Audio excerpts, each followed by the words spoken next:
Computer. Lights.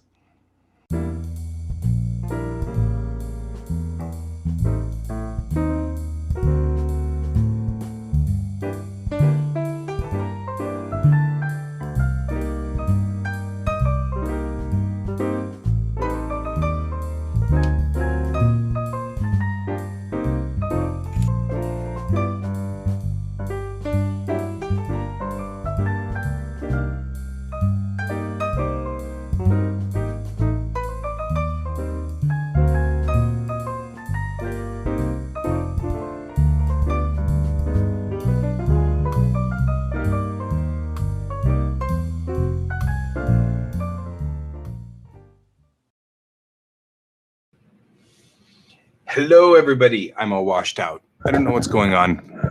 I'm having issues.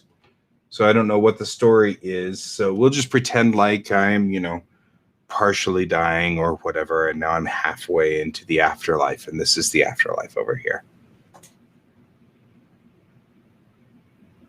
Right. So there's that. Let's see here. I'm going to also bring in Pepper. Because there's Pepper. Woohoo! I also should get our music going. So my camera is so borked from playing Character Animator all week that it is partially washed out at this point in time. So I've just said that I've partially passed on, and now I'm kind of in heaven-ish. This is the afterlife on this side. This is yeah. This is and here I thought you became a paladin, and that's it. The I'm light Guy is the White now instead of Guy the Gray. Yeah. I mean, I guess it's better than always scaring the person that you're wedded to. So yeah, it's true.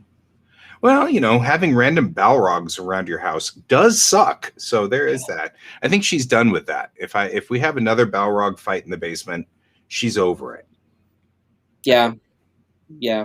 I mean, that's my thought. I mean, she has a line. Well, I mean, after the first Balrog horn that you can bring home, there's only so much you can do. Yeah, I mean, right. Now, if you fought a Balrog that was the son of the previous Balrog, and he introduced himself as Hugo Montoya, you killed my father. Yeah, then it becomes a little bit of an issue, Yeah. And then you kind of wonder. He's got long hair, and he's looking for a six-fingered man. Yeah. So well, I mean, and luckily you don't have 6 fingers on one hand, so you're good. You do you always start out conversations this way? Yes. Hello, my name is Balrog Montoya. You killed my father. Prepare to die. Oh, we've created a cool new thing. It's kind of like is almost as good as what's been going on. Huh? So it's kind of like when someone posts was it? Someone basically posted this thing of D&D characters were based off of 80s fictional characters, right? Sure. So they said He-Man would be a warrior, but She-Ra would be a paladin. Yeah. And then what was I agree with that. If you wanted to be a merchant type rogue or something, it would be one of the My Little Ponies characters. Forget which one from the 80s that they said. Anyways, it got really silly really quick. Yeah, I'm sure. So our Star Trek group wanted to take a break and from the Star Trek game that we've been playing for a long time and actually broadcasting over on Geek Tank. And they wanted to go play Klingons for a while. And I've been like, I don't want to play Klingons, because I always play good guys and I don't like to play the bad guys. And they want to play pre-next gen Klingons. And then all of a sudden somebody posted something on the internet and I'm like, oh, now I know how I want to play the Klingons if I'm going to join that game. They said, wouldn't it be great to have a Klingon ship's counselor? And I'm like, oh, yeah. Okay, see, now I'm in. Because then you could sit there and go, Targ, tell me about your feelings. Let them out. Pain is a warrior or is a predator that will pursue you. Let them out. Those are the tears of a warrior. I mean, like, the more I thought about it, the more I'm like, this is the best. That would be so cool. Is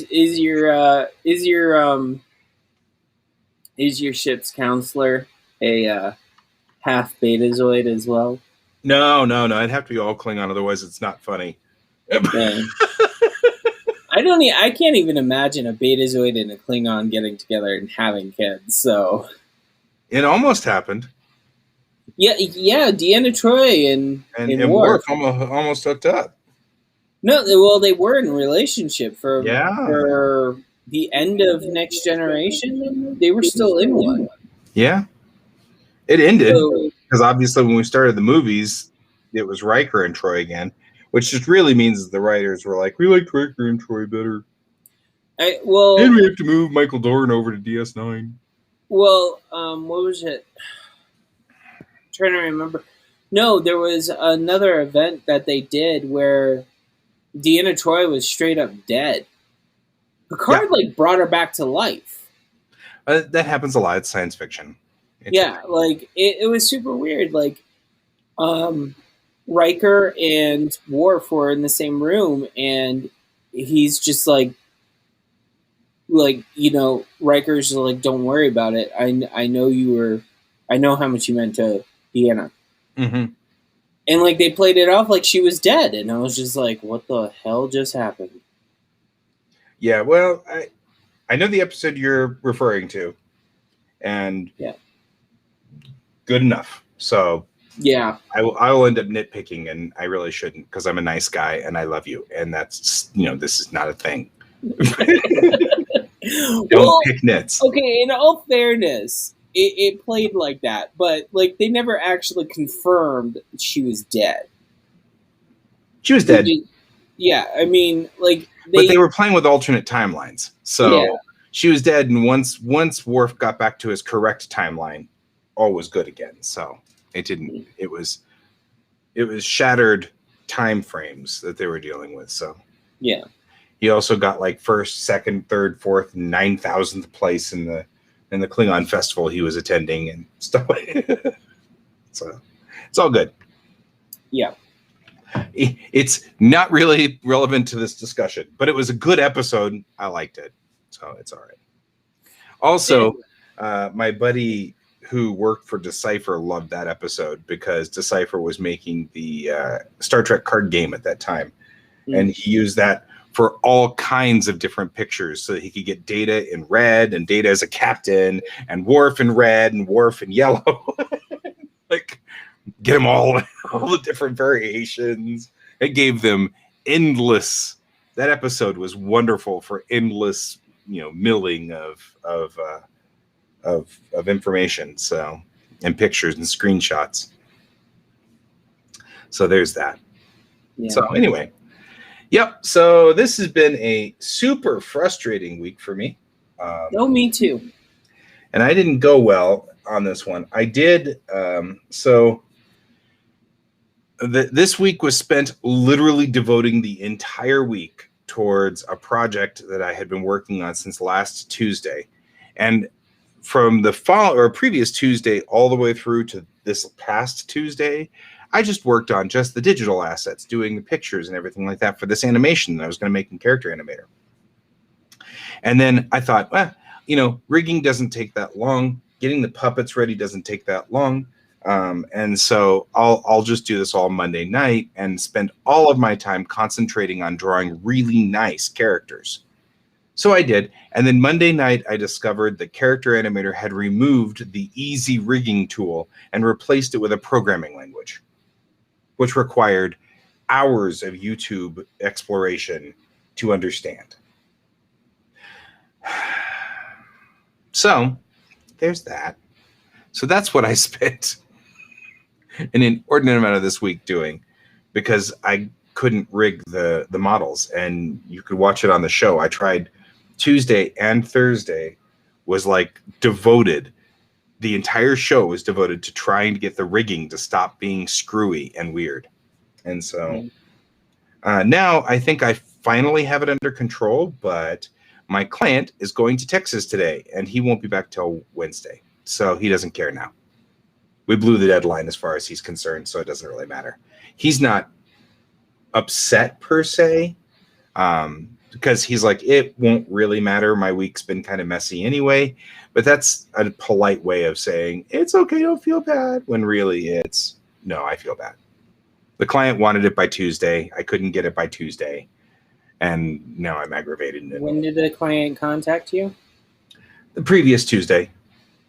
And he asked me, can you do this in a week? And I said, yeah, character animators, easy. Anybody can do it. Rah, rah, rah. Yep. I didn't realize that the last update, they had removed the staple tool. It's amazing how one tool ruins everything. They used to have a little tool called the staple tool. So if you had an arm and a hand and a forearm and an upper arm, you just staple here and staple here. And it understands that this is linked to this and this is linked to this. And then you staple here and it knows that this is linked to this. Yeah. Not a problem. They've removed it. And now you have to put all of the correct body parts inside subfolders in the subfolder array. And you have to start them with either a plus or not a plus, depending on whether they are the origin or not the origin. Then you have to move the little origin item on the, and then make bones for each piece. And it's like, I mean, I get it.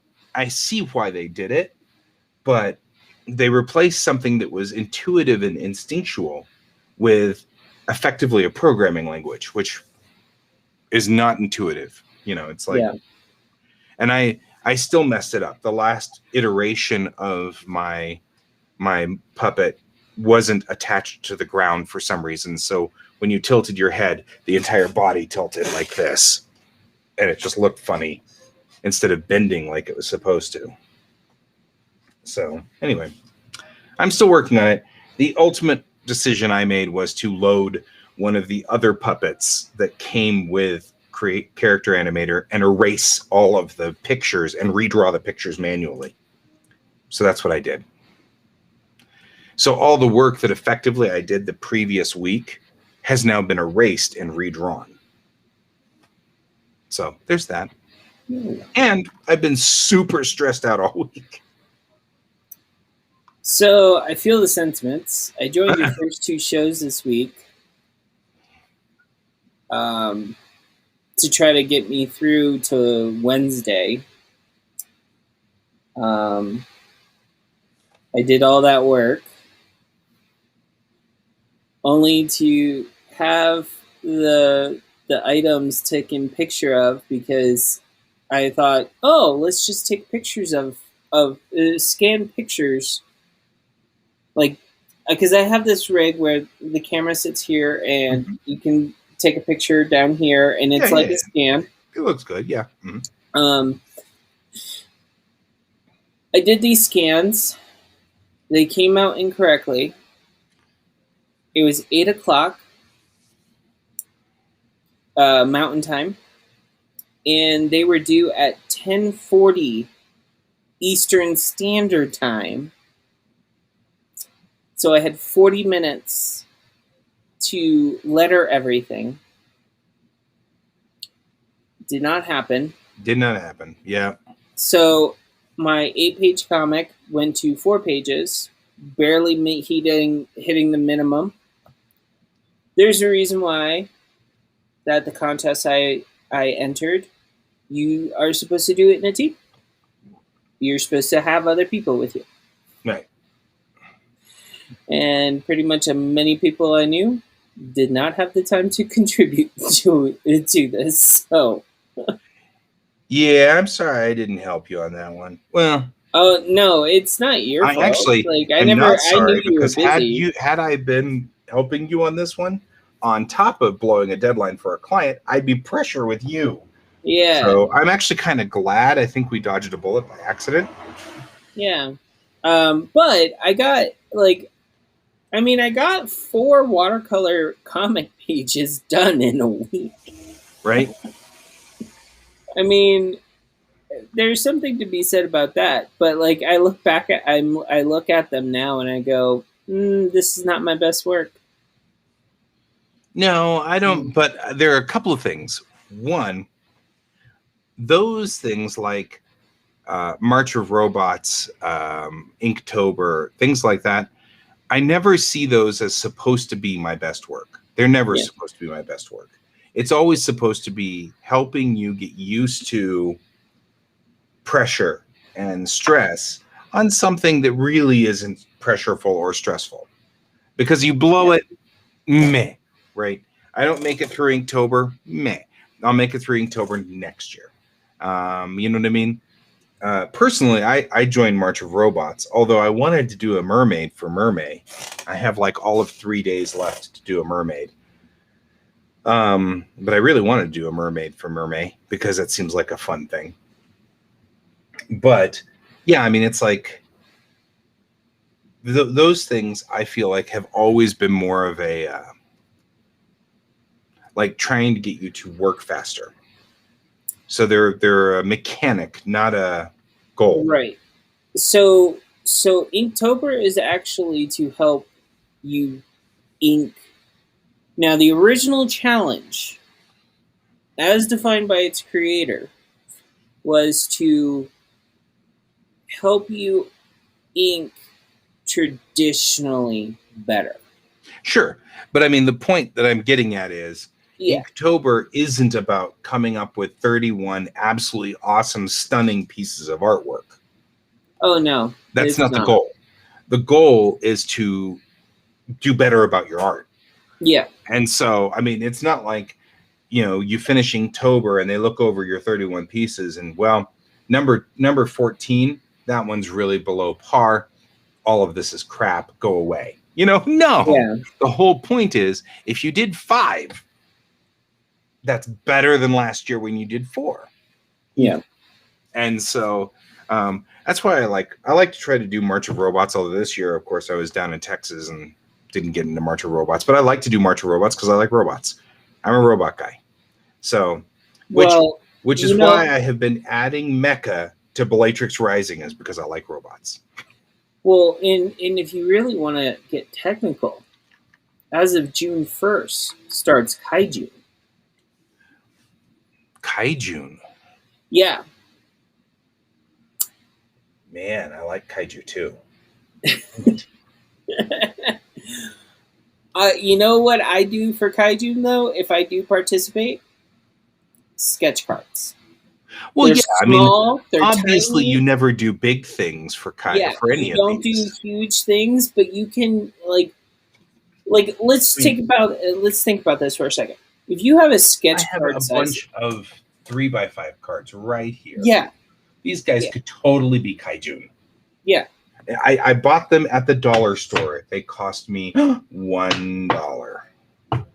This could be their. This could totally be their job. Yeah, I might be into Kaijun.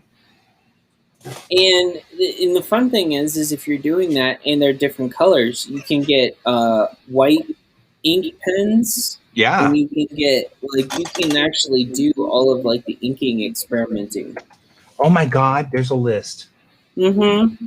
I'm gonna go look up the list now. We got to figure out. Yeah, it was released this week. For 2021 is because I don't even see. I see 2020, but I don't see 2021.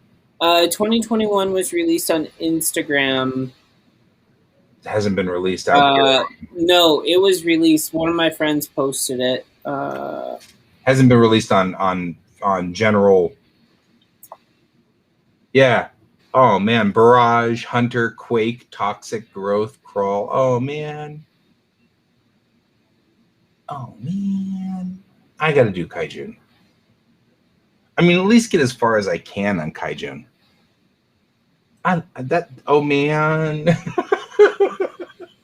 Well, and the beautiful thing about Kaijun is you don't have to stick to one list. There's so many different lists that people come up with Like in 2019, it was someone like did like Hero was the very first one like on one list, but another list had it like something different. Like I did my 2019, I did Kaijun, and I just did my own thing. Like I just was like, all right, what type of Sure. Kaiju I want to see today? Kaijun 2021. Yeah. It's already Kaijun 2021. There we go. Brute, Fortress, Shell, Burrow, Frozen, Apex, Leech, Colossal, Poison, Brittle, Insect, Shadow, Insect, Amphibious, Mutant, Free Space, Feathered, Cosmic, Prehistoric. I like watching some of the insectoid kaijun that people come up with. It's actually rather ingenious, some of them. And I do know that there was one artist that like literally did all Godzilla Jr. one year. Yeah.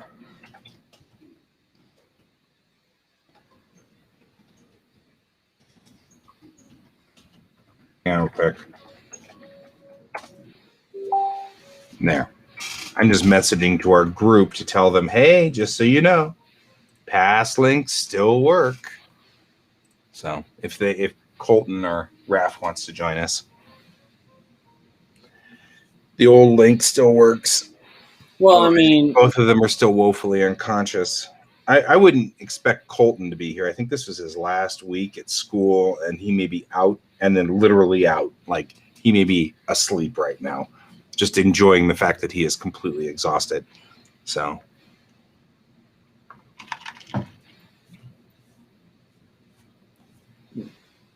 Kaijun.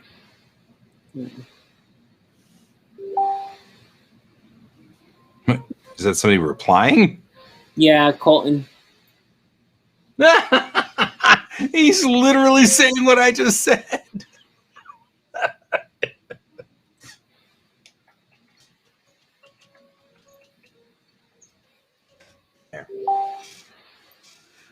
He's like, should I get out of bed? You want my home if you want, bro.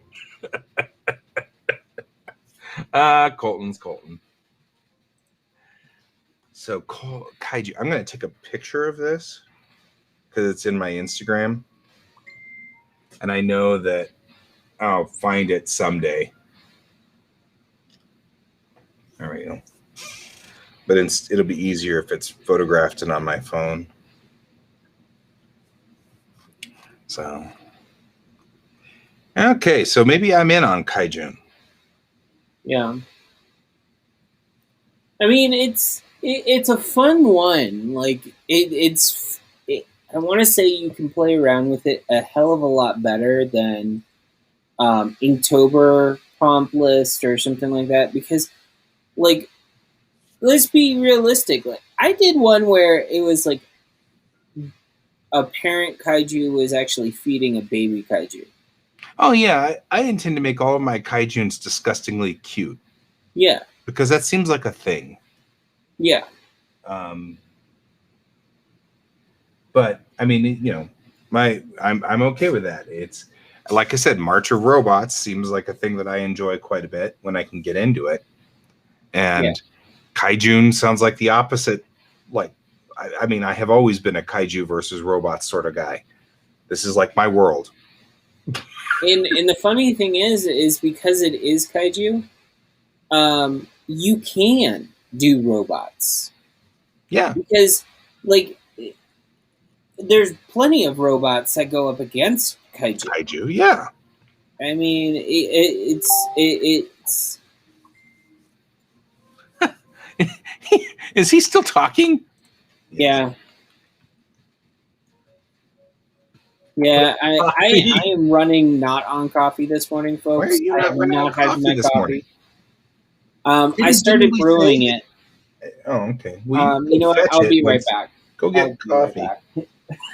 For those of you who are wondering about Kaijun, I shall bring up the Kaijun prompt here. Oh, I have confused my computer.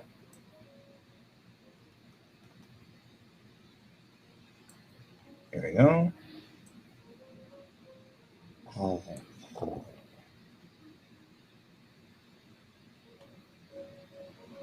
Okay, so I will bring up this prompt. There we go. For those of you who are interested in the Kaijun 2021 prompts, there they are. So that's that. There's that thing. So there's our Kaijun 2021 prompts. Yeah. So where did my this is my last Kaijun. ever? Yeah. Oh, you mean that's your last Kaijun? 2020's Kaijun. No, this is 2019. I didn't do it in 2020, but I should have. Yeah, like I did sketch cards. So I just did like, bird, man, Bird is the word. a double-headed goat. Oh, there you go. This was a fun one. Oh, This one was a little bit weird for me to draw. Not right, bro. Not right. The majestic. Wow, you didn't do bad for Kaijun. Oh, this was a fun one. And that one's kind of cool. I like that one. But then like I did some odd ones. Yeah, but your speed, that's the thing. It's like you're really fast. Bugra.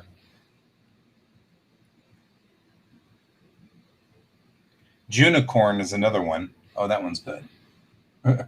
Goodbye, Godzilla.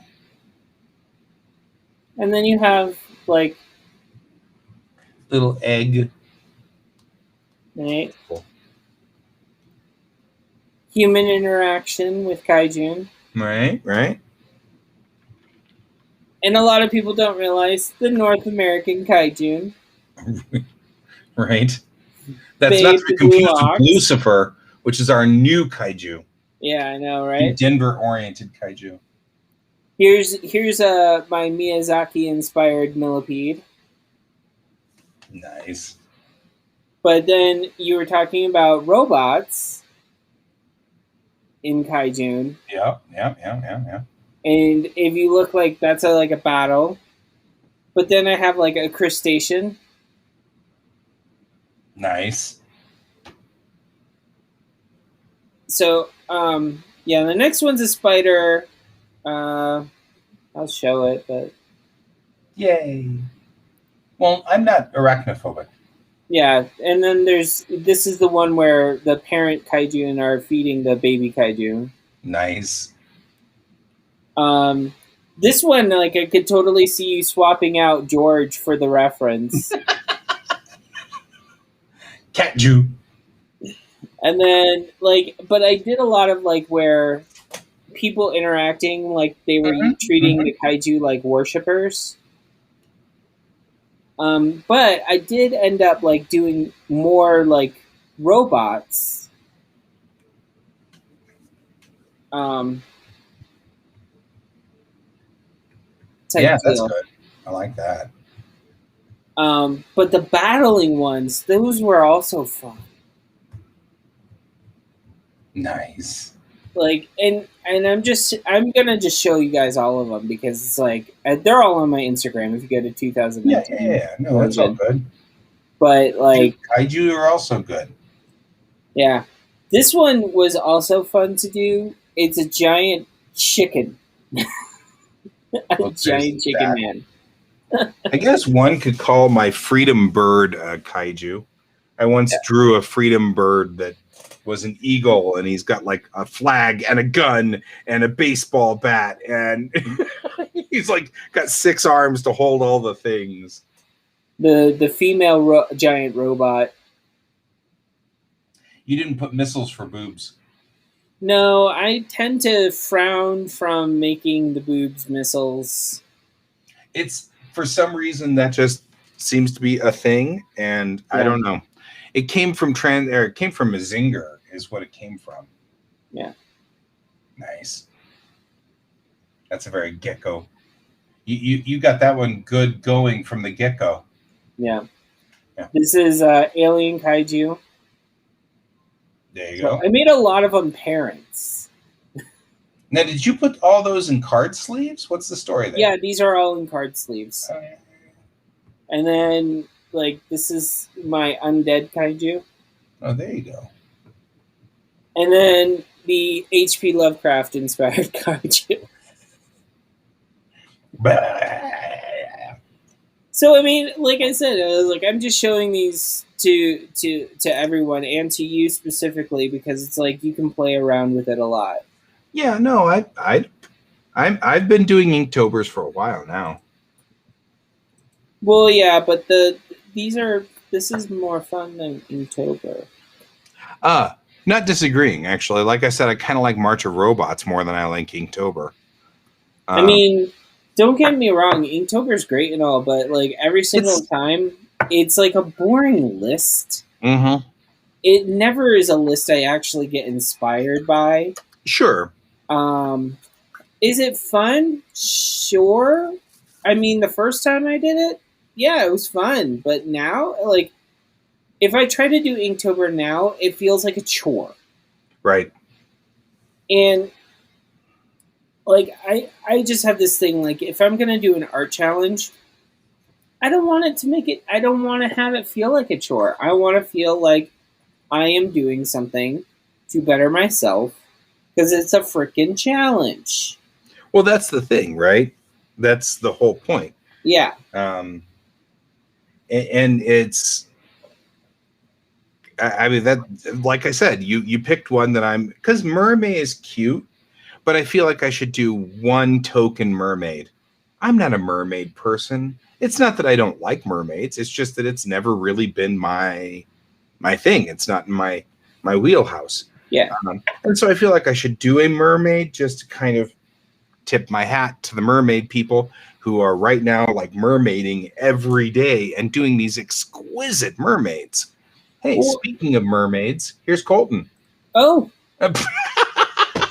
Hello, mermaid. I'm not sure how that worked, but it worked. It was like the weirdest insult ever to give Colton. I don't know.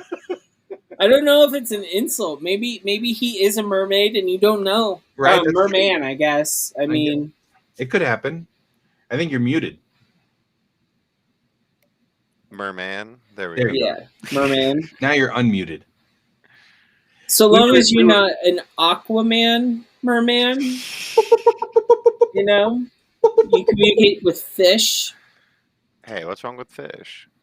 The deep. The deep. They're deep? The deep. No, the deep from The Boys. Oh, okay. I've been watching The Boys and I'm like, that is the most broken show ever. It's awesome. I love it. It is the best twisted wrong show ever. Nice. But I can see how it would offend people because I am not. I mean, I didn't grow up on superhero comics because I got out of superhero comics in the 80s when I discovered manga, and manga was much more likely to kill their main character, and it was a little bit more terrifying to when everybody's in danger and you might lose somebody. It's a lot more terrifying and much more engaging. Well, and the fact that manga, if you kill someone in a manga, they don't come back. Yeah, they don't come back. They are gone. They're gone. Yeah, I really enjoy that concept, though. Yeah, me too. Your character's not going to come back every 50 episodes, right? Well, I mean, that's the thing that's why I don't really like Dragon Ball as much now. American comics. That's why I left. I think that's actually one reason I gave up on Dragon Ball because they just kept coming back. There was no such thing as a dead Goku, a dead Vegeta. Like it was like, oh, they're dead. Well, let's go collect the Dragon Balls and bring everybody back to life. Yeah, I mean, and the funny thing is they even had like characters come from the future going, yeah, this person died straight up and they couldn't be brought back by the Dragon Balls. Right. And like, and so you come from the future back to the past to like literally circumvent the entirety of his death, his permanent death. Yeah. I'm like, okay. But also at the same time, you have to admit the new show that they've produced for Dragon Ball Z Kai, I think it is. They actually have the alternate timeline Trunks and Trunks' younger sister. I do remember hearing about that. And they actually give them a legit, like, their whole entire universe gets destroyed because of what's going on. And I mean, kind of the top down point here was Dragon Ball. Dragon Ball is sort of one of those things that no matter which way you look at it, it gets tiring after a while for all kinds of reasons. Well, if you're on the same fight in the same point of the fight for like 5 episodes, it gets boring. That's part of it. It's like Yu Yu Hakusho did that for a while too, where they just wandered through fight after fight after fight after fight, and that became very old. Yeah, that's true. I mean, and you have to respect Rama one half. At least they changed up the fighting style every time. Well, and it was always a joke. There was always a joke. Yeah, they were a gag. That's right. Yeah. That was like their thing, like Asuna and her brother, whatever his name was, who were martial ice skaters. I mean, that was hysterical. Or martial arts fast food eating. Right. Exactly. Rama is forced it was almost to wear a corset and be a female the entire time, or you got shampoo. Yeah, shampoo. Shampoo is my favorite character in all of Ranma. He just cracks me up every time. And the funny thing is they gave her broken Japanese, and broken English when they dubbed it. And what's funny is like, when you watch the show, like, you don't realize like how much effort went into that character. Like, she's amazing. So I have a number of Ranma like calendar CDs and things like that, and she has the best calendar CD song because it's just the menu from Neko Hanten. She literally reads the menu from her restaurant, and that's her song. Yeah, and it's very funny. And it's just so twisted. I adore Shampoo. She's my favorite character. But the point that I was trying to kind of get at was that in the 80s, the superhero comics were all, we're going to kill Superman, but he's back. We're going to kill Batman, but he's back. And it's like, I was like, okay. And, the comics code locked them down so badly, they couldn't do anything. And it wasn't until Frank Miller came out and did The Dark Knight, and then did 300, and then did all of that, Sin City, all of that stuff started to be like, whoa. But I was out by then. I was like, I had already left. And so I hadn't. You've already grown up, left. Yeah, that point I had already gone over to manga and was in the manga comics at that point in time. And this is the early 90s. And, by then I'm reading Battle Angel. At this point, I think my first one was Fushigi Yugi. Fushigi Yugi. Fushigi Yugi is brutal. Yeah, like, brutal. It was I think I was 5th grade. Oh my god! You're reading that in 5th grade?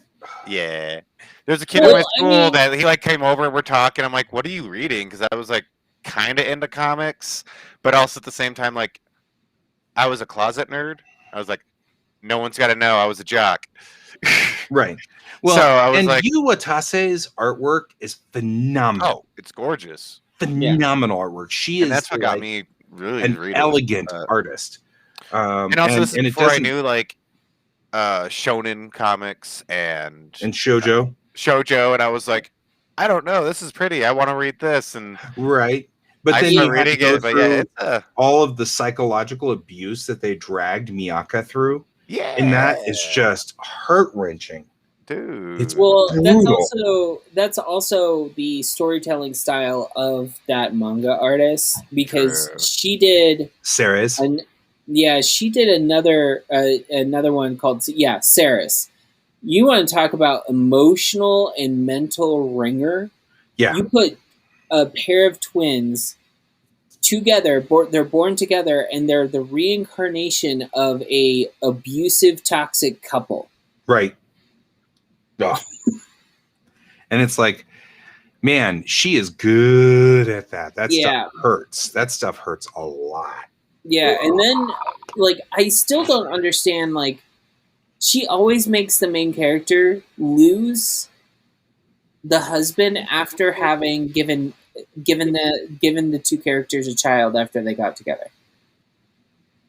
She did it with Miyaka and the lead character from Saris. Yeah. I never got to read Sarah's. I have one or two of the Tankobon, which I bought for the artwork because Yu Watase is so good. Yeah. The artwork is worth studying. But I ended up with like volume 6 and volume 12 or something like that. So I didn't want to read them. I didn't want to get involved because I didn't have number 1 and I couldn't start from the beginning.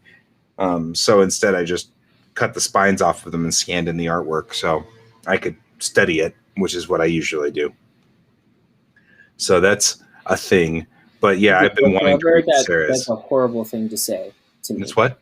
As a book lover, I know. That's like a horrible thing that you cut. I usually try to get the singles if I can.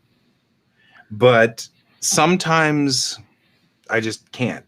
You know, I couldn't. There were no singles or whatever. And in this instance, I found it at a book off for like, I think it was like 100 yen. Might have been 75 yen. So for like 75 cents. So I was like, I don't feel totally bad. It was in lousy shape. It had been beaten up pretty solid. And it was, I mean, you know, not really that bad, but it was like sun faded and stuff like that on the cover. They weren't in good shape.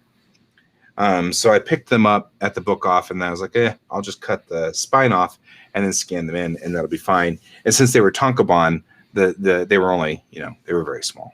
So it's not that bad. Yeah. So Colton, the reason that I am all washed out is because I have been working on Character Animator, and every time Character Animator takes over my camera, it like super high intensities it. And then when OBS takes it over again, it's like all washed out. So I've decided that I'm ascending, and that's what's really happening here. I am enlightened. Was that after you went to the doctors, or? Yes, this is after the doctor. I am ascending. Yeah, he went to the doctor as. He went to the doctor as Guy. He went to the doctor as Guy the Gray. And now his doctor is the Balrog, and now he's Guy the White. He's Guy the White. Oh, that's awesome. So, no, actually, I went to the doctor and they did an EKG on me, and that was kind of cool. So I have this like neat EKG from the doctor's office, but nice. Nothing was wrong with my heart, so all is good. That is good.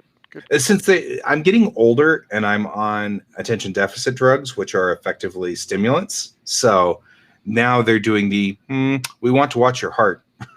Okay. So they did an EKG on me and my heart looks just fine. So they're fine.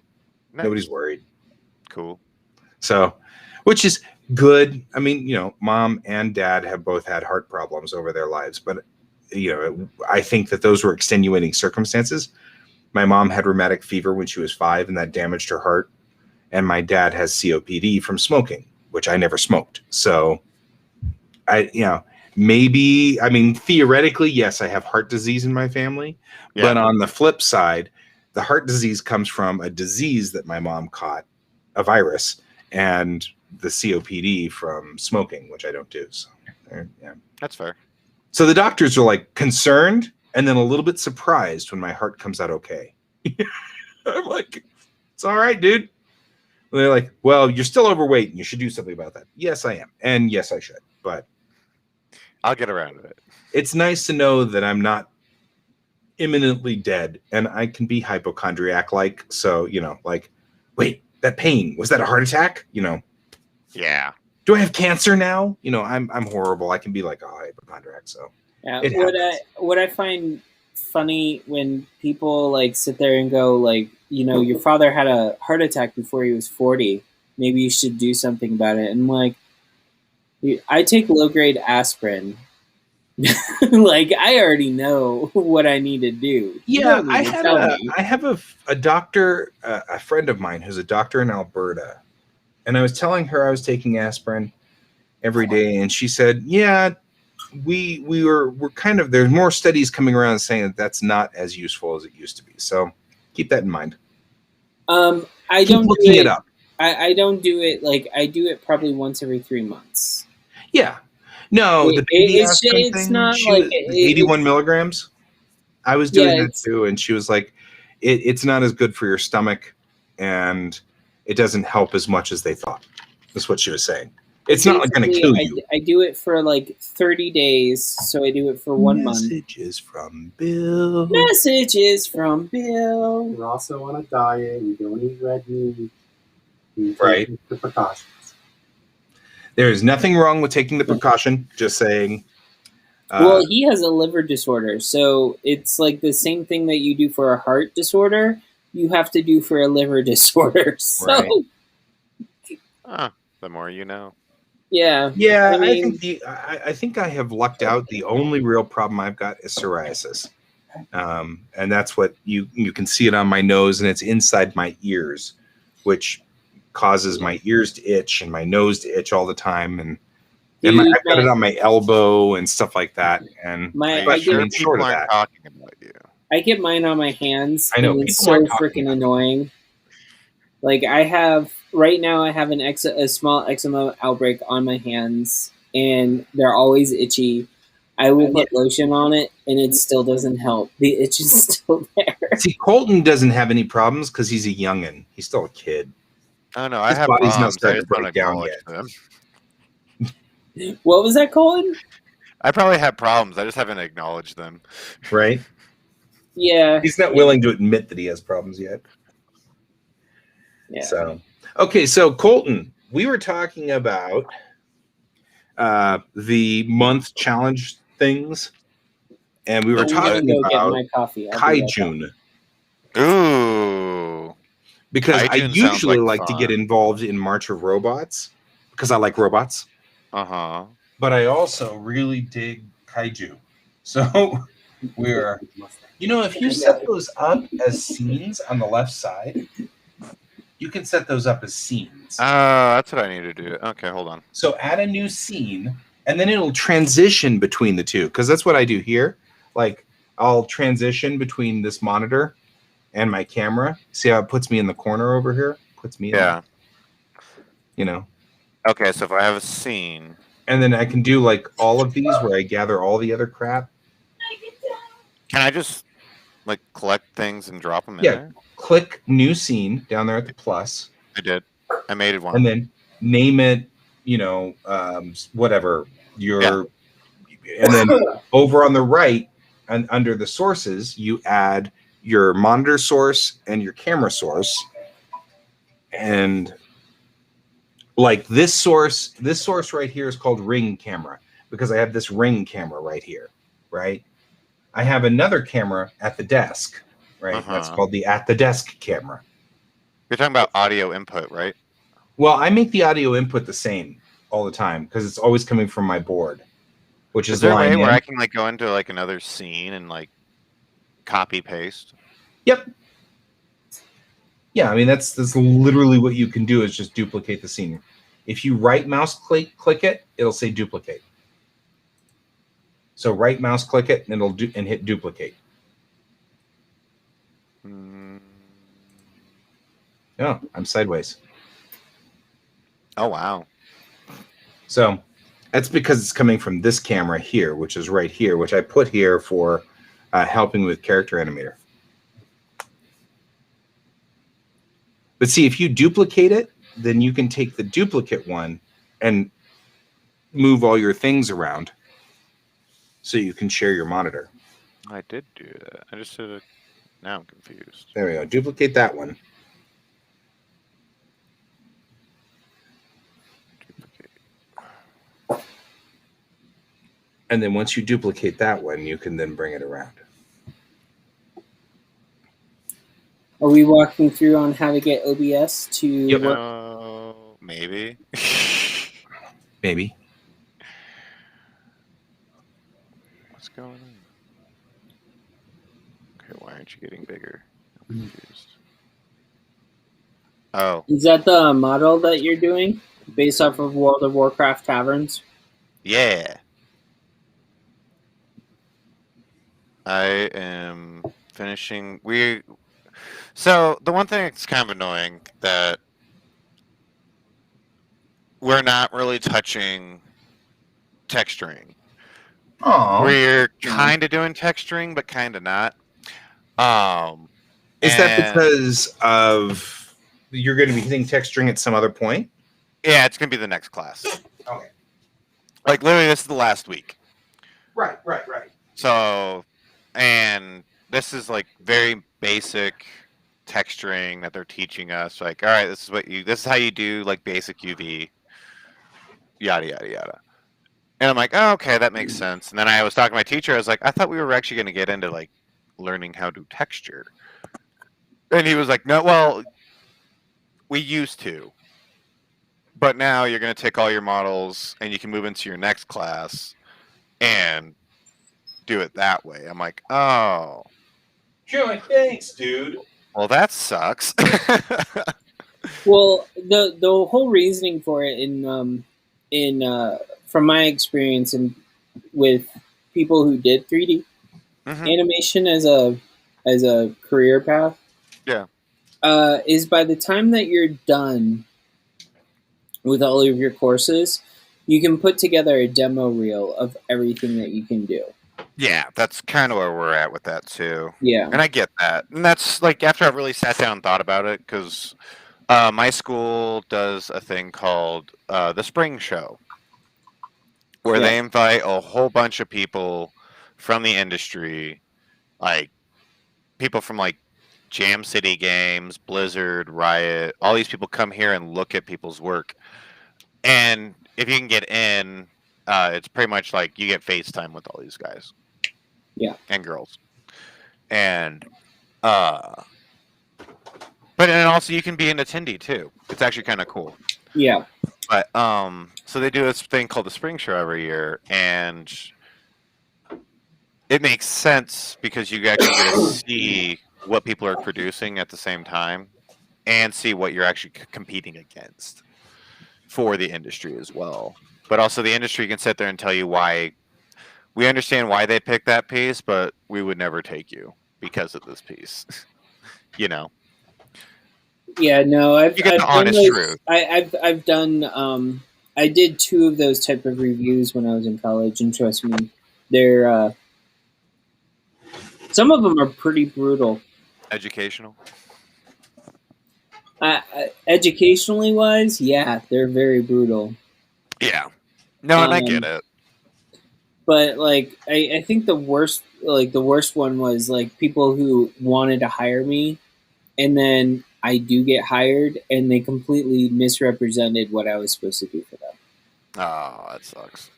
Yeah, I've had way too many of that, and then people wonder why I prefer animals over humans at times. That's fair. I get it. I totally understand it though. Yeah, Like I don't know. Like I'm used to like hard, like I like hard critique. I don't know Well, if it's. I don't know if I'm a okay, let me- masochist or something, but let me like, if you're gonna harshly critique me, you better be giving me things to do to help better me after. yes.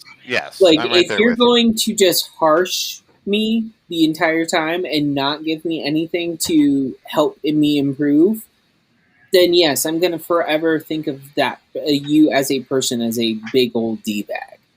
Right. You That know, makes sense. like I'm never going to want to work with you, even if I did improve enough for your acceptance, I would never want to work with you because. But I love you, Pepper. No. I mean, okay, so it's like say you were an industry professional and you came to one of those shows, and I'm a student, I'm still learning. Mm-hmm. You're a student in right now, right? Right. And that industry person basically gives you like this whole big spiel of why you should not even be in the industry. That's okay. You know, Right. based off of what they're seeing. But then the next person that comes by does the same thing, but in a nicer way, and also gives you feedback to how to improve so that you can get to industry standard. Right. Or better. Right. Which one would you rather work with? Yeah. Person that's gonna read me. I'm joking. If you're gonna no. Interviews, and this is something that I didn't figure out until I was much older in life. Interviews are a two-way street. When you're interviewed by a company, the company needs to realize that they are also being interviewed by the person that is applying for a job. Yes. And people tend to not realize that. Yeah, you're right. People really don't actually have that conversation usually. And it's like your first experience with anyone at the company, and it's a negative one. I can't seem to find my sketch cards. It's aggravating. Didn't you just hold them up? No, those are all 3x5 cards. I'm not sure whether those. Well, the thing is that the sketch cards that you just held up fit real nicely in sleeves. Oh, I made them. Yeah, I have a bunch that I made too.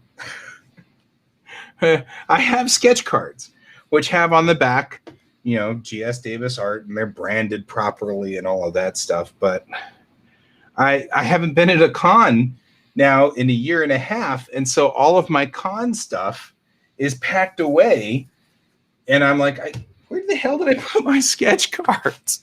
They're with my con stuff, and like I just pulled out my con box, and I can find my tablecloths and like all of my prints, my 11x17 prints, but I can't seem to find my sketch cards, and I don't know where they wandered off to. So now I'm like, did I put them in a drawer? What did I do to myself here? What am I doing with my life? Question: with cons opening back up, are you guys tabling at all this year? Me and Bill have decided not to. Okay. Ever again. No, not ever again. Whoa. Not ever again. It's just one of those. We don't think that it's a good fit at the moment. Yeah. No, I get it. I was just more curious if you were or not, because like I'm not. I mean, we're also at a different point. We're at a different point in our life where like we really have to kind of be nitpicky of what we're doing.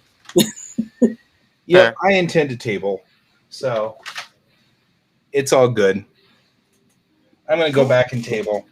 I'm and I don't have any problem with people who aren't tabling. It's totally cool. Oh, well, I have you two here. I didn't know if either of you wanted to work with me on this or not. Nope. Well, I'm done with school this week. What do we got? Okay. What's on the plate? So, a submission request in one of my Facebook groups went out for stories about Florida. Okay. Now, mind you, Florides?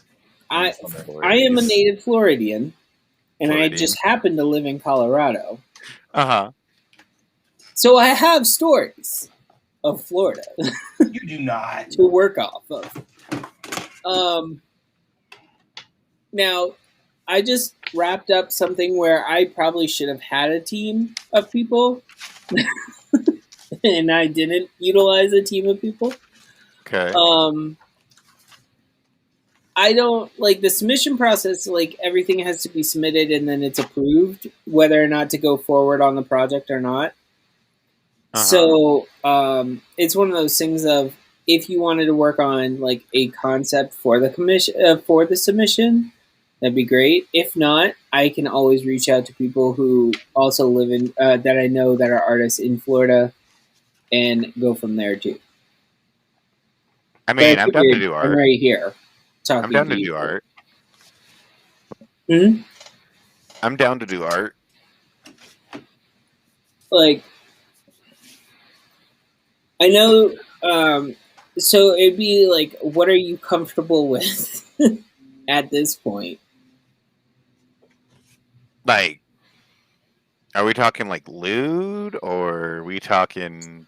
Well, It is I mean, Florida. it is Florida, so the possibility of nudity is strong. I mean, I have no problem drawing nude. You want to see some? No, we're gonna no, get, I mean, we're I gonna keep your get guys clothes on. monetized. Colt and I was drawing naked men last night. All right, so I'm not like a prude or anything. However, this is a published anthology submission, so Okay. the guidelines are pretty much like, if there is nudity, because it is a Florida anthology. I believe we have to kind of work around actual nudity, because I believe this is supposed to be for like 13 and up or something like that. That's fair. Yeah, I A can do that. 13-year-old would be fine with nudity. I would love to work with you. 13 and up should be. But yeah, we live in America, and so you never know. Yeah, 13. What? How's a the person's animation? insides are more acceptable than a person's outsides. Yeah, That how's was your a- animation going, guy? Ghost Hand is asking. Huh? Ghost Hand is asking you a question. Oh, hi, Ghost Hand. Welcome to the show. I'm sitting here so busy looking for things. So, yeah, that started out this morning with the sad statement that I didn't make I finally got the re-rig going on the new animation. And I was in the middle of it when my client called, which, by the way, my client's a buddy of mine. So it's, his whole thing was, hey, I'm headed to Texas tomorrow morning, which is today. And he's like, and I won't be back till Wednesday. So you might as well just relax, take a deep breath, and get it done by Wednesday. And I was like, oh, that's very sweet of you. He's like, yeah, we screwed it up anyway. I'm like, That's awesome. Yeah, we So- screwed it up anyway. Oh, okay. yeah, but I promised him. I found out some new things about Character Animator. This new process is actually kind of cool. What they did do to change everything that's made me so remarkably frustrated does have a bonus to it. And so I'm actually taking their newest sort of concepts and putting them in, so I can get some. They've got a parallax function now. For those of you who are not familiar with animation terms, parallax is when they move things at different speeds, like this, so that it gives the impression of things being closer or further away. And so one of the tutorials I was reading was how to do parallax for a 2D character, which gives a little bit of an ability to turn the head just a little bit. Too much in it, and it starts to break. Because then you have to do 3D like what Colton's doing down there at the bottom. But Yes. in 2D, you can do a small amount of parallax, and it still works. And so they were showing me how to do that. And so I have redesigned the character that I had already done in parallax so that she can now turn her head slightly whenever she's talking. And the puppet identifies my head and identifies when I've turned my head. So I can go in. I had my wife do her speaking parts. And so I just already timed that out. And now I'm just going to go in and just act it out. Blah, blah, blah. Blah, blah, blah, blah, blah, blah. Nice. It'll be fine. But I'm redoing that. And I'd show you what we were doing, but every time I bring up Character Animator, it tweaks this camera, as you can see by it's being completely washed out today. I actually had to turn off all of my assistant lights, because when I do, I like totally disappear. It's like, I'm gone. So at least this Where gives me did Guy some. go? Yeah, I'm giving some. And it's a shame, because I just found this wonderful watercolor that you can't see. Because I just found it in a I drawer. can vaguely see it. Yep. it's tilt it to the side, like tilt it so that it's like maybe like this. You can kinda- I can see some of it more. yeah, it's hard to see, but it's a Daedalus class, one of my favorite Star Trek ships that never existed. Never existed. Well, Star Trek is 50 years old, and True. so there have been a lot of speculation, and it's a super. It was actually kind of funny. I was in one of the Star Trek groups, Mhm. and they were talking about how in the first and second season of Next Generation, the communicators were affixed by a single pin, and sometimes they would spin around, and they were like, well, nobody will notice. And I was like, wait a minute, who thought that was going to happen? Because I am literally reading right now a compilation of articles that were put out in a Star Trek fanzine in 1985. And it's a dissertation, a long form dissertation on a chart in the back of one specific episode, which they could only read blurrily. So they were trying to get all of the spaceships that were on that chart in the back of this episode. And I'm like, and you thought they wouldn't notice communicators being upside down? I'm like, have you met the Trekkies? It's like, Have you met the Trekkies? I'm like, we're all broken, man. We have nothing better to do than spend hours doing dissertations on things. Anyway, Fair. Daedalus class was the original design that they were one of the designs that the guy who created the Enterprise came up with. And so what has sort of happened was, you know how it is when you're starting a production. He drew like 6 different versions of the Enterprise, and then they picked whichever one was the best. Well, those other drawings have become sort of part of history now. And so they say that those other versions are, before the Enterprise were these ships flying around in space and stuff like that. So that's kind of what that was. So the Horizon, which is not the Horizon, but the Daedalus class is sort of a thing. Anyway, TLDR, Ghost Hand will probably still be working on the animation next Tuesday. But I do intend to do a Springs comic on Monday, because I'm kind of jonesing for that. I skipped Springs comic to do the animation this week, and so there's that. Also, we were just talking about joining into Kaijun, which is a June month-long drawing a day challenge to draw a little kaiju, that's the Japanese word for super large monster like Godzilla or Mothra or whatever. And since there's really, right? Or Gamera, the children's monster. Which one's Hey, Gamera? you know what? Gamera is an awesome. I love Kaiju. Gamera. Which one's Okay. Gamera? That's the turtle. Oh, yeah! Okay, Right? never mind. We're He good. puts his little arms in and it becomes thrusters and he can fly along. That's Yeah. the best thing ever. Gamera is the best. I do remember him now. Yep. So anyway, I was looking on a website about challenges, and it's like there's all of these interesting other ones. So it's like there's And to answer Ghost Hand's question, Ultraman is considered a kaiju. Is he really? yeah, Mhm. oh yeah, Ultraman is a kaiju, It definitely, is a kaiju. Yes. but only in large form. When he's Yes. small form, he's not he's considered Seitai, Yeah. which is a different class.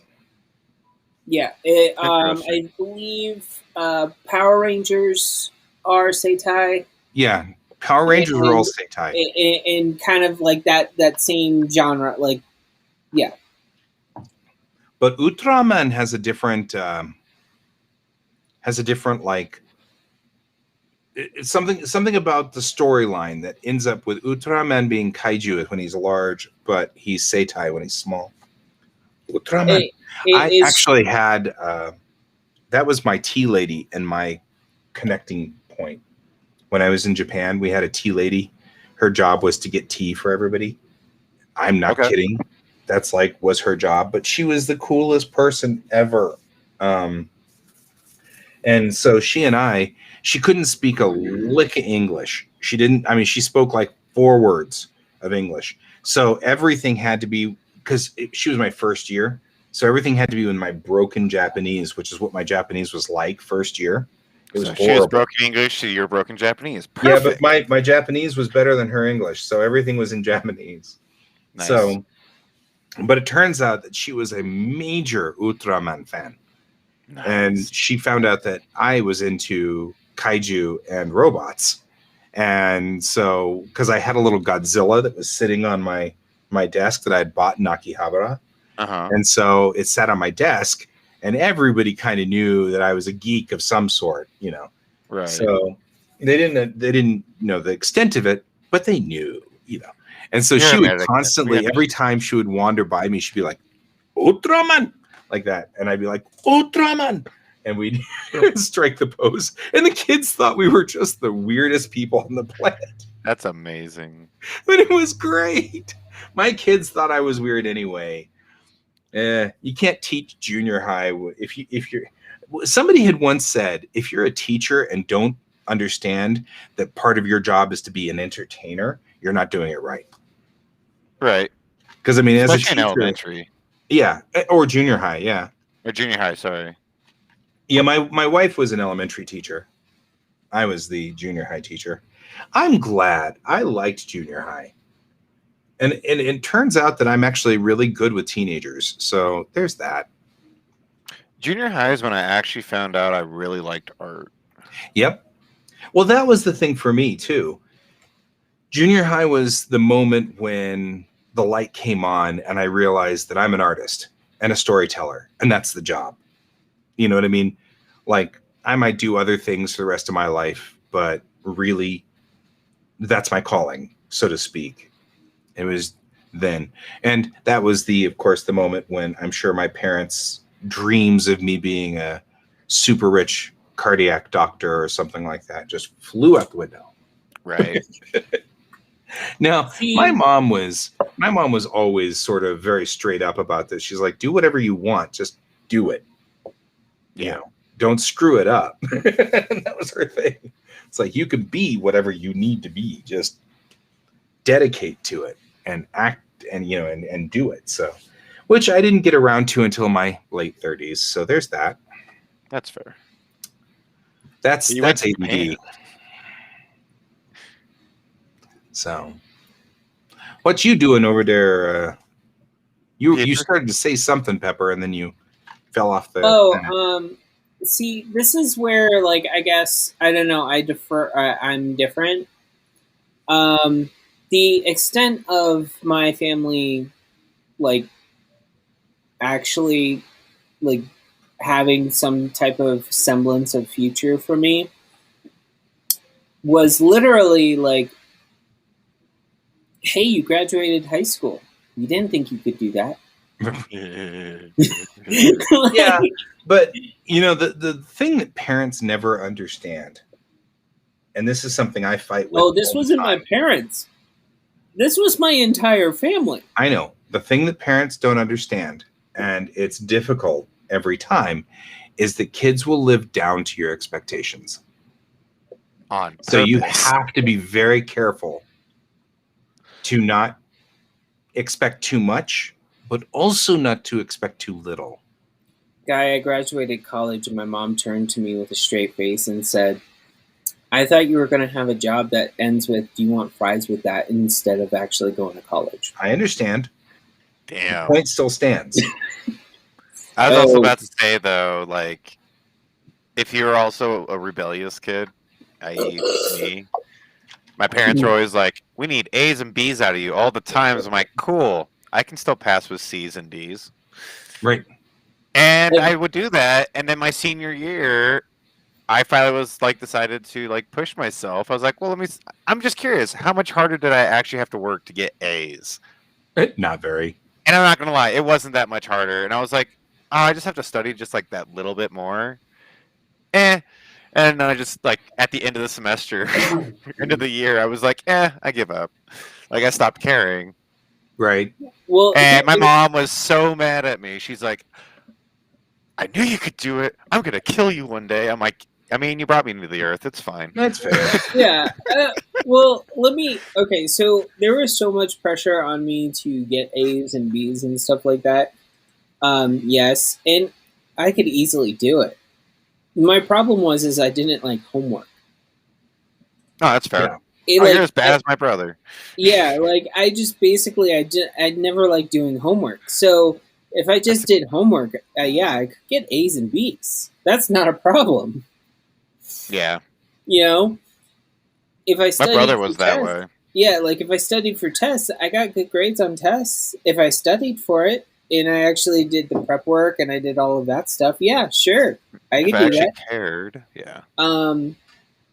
But my problem was there was so much pressure for me to stay in the schooling system that my parents had chosen, and I hated the system that I was in.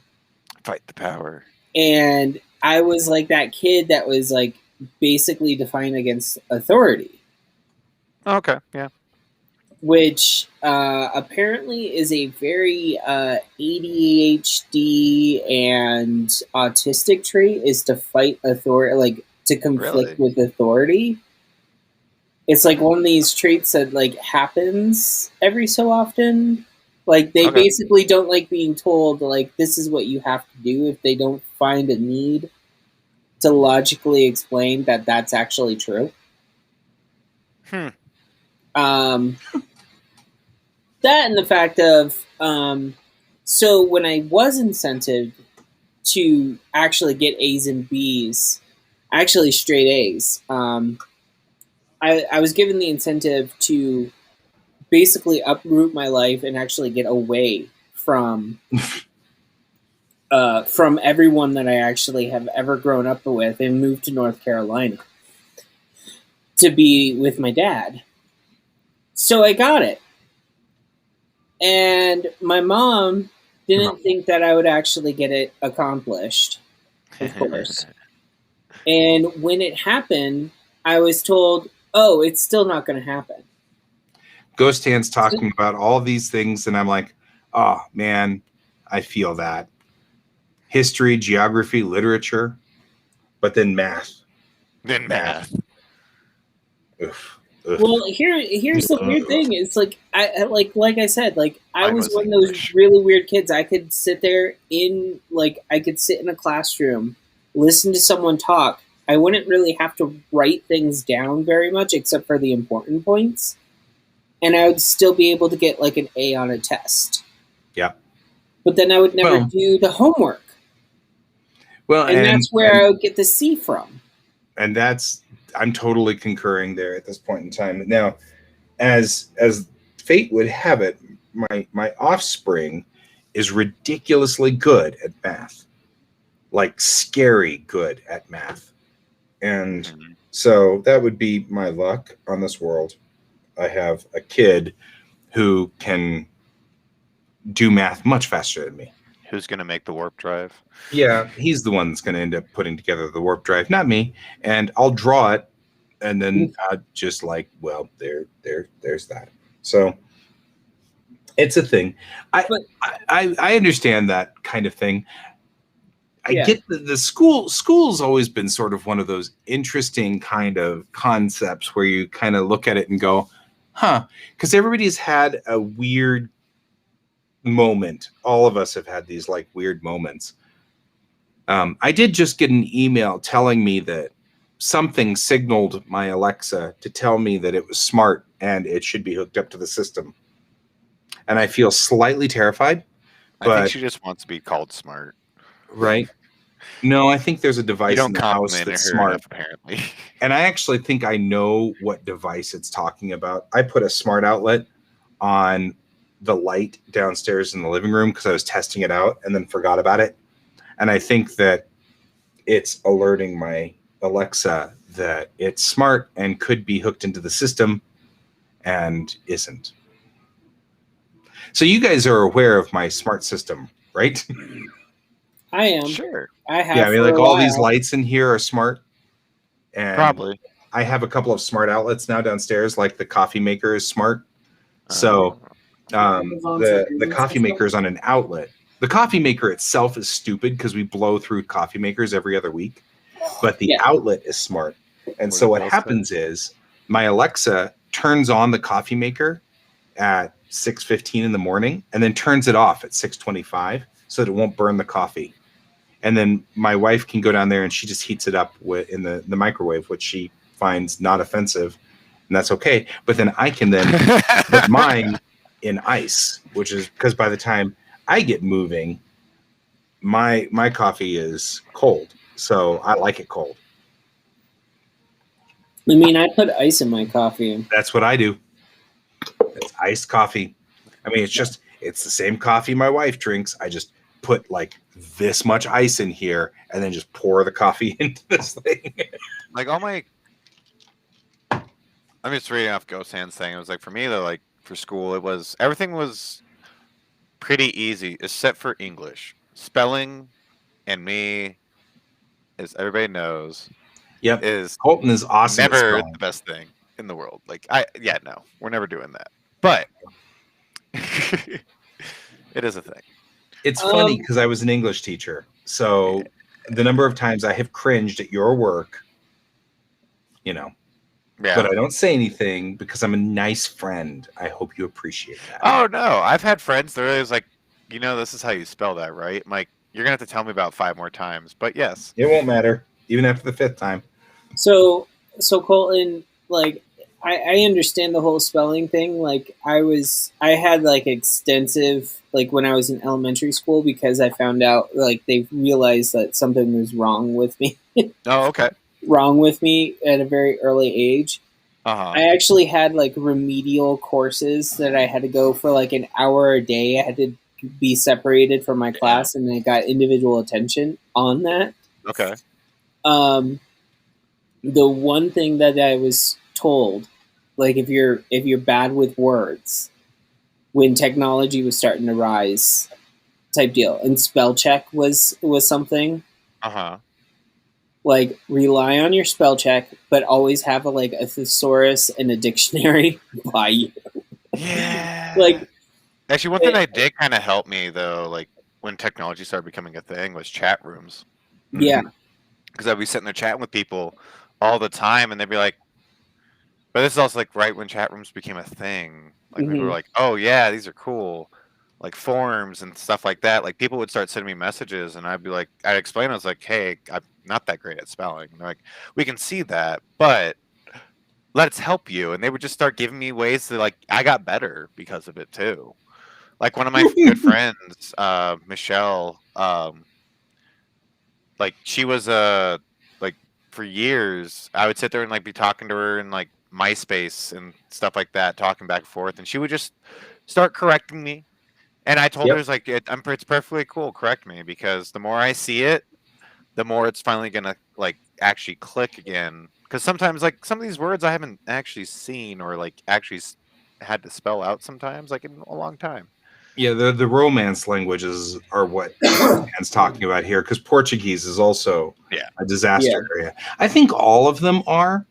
But it's also like I spell phonetically, so I mean, even when you have languages that are isolated for a very, very long time, Japanese was isolated for a long time and didn't have a lot of internal growth. Right. But now it's a disaster area because as soon as they opened up, they absorbed all this stuff from us. And I was like talking to a friend of mine who speaks German, and was talking about words in Japanese that they adopted. And one of the words that they adopt is arubaito. Arubaito is part-time job, but it doesn't match any English word. Turns out that that's Arbeit, which is a German word for work. And so, I mean, it's not just,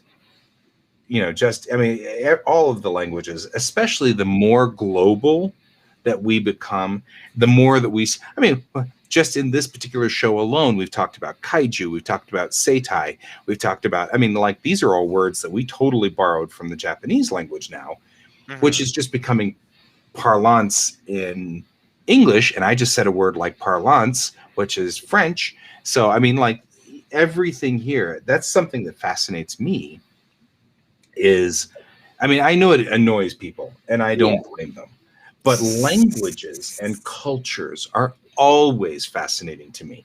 It's the reason why I like Misa, who is the YouTuber that I follow for Japanese, because she'll break down the why of this phrase in Japanese and break down the culture sort of behind why the Japanese would say something like this, even though it is weird. Like, why would you say that particular phrase? Why? She's fluent in both languages. Since she's fluent in English and Japanese, she's able to, in English, vocalize the why of these things, which is one of the things that I just absolutely adore.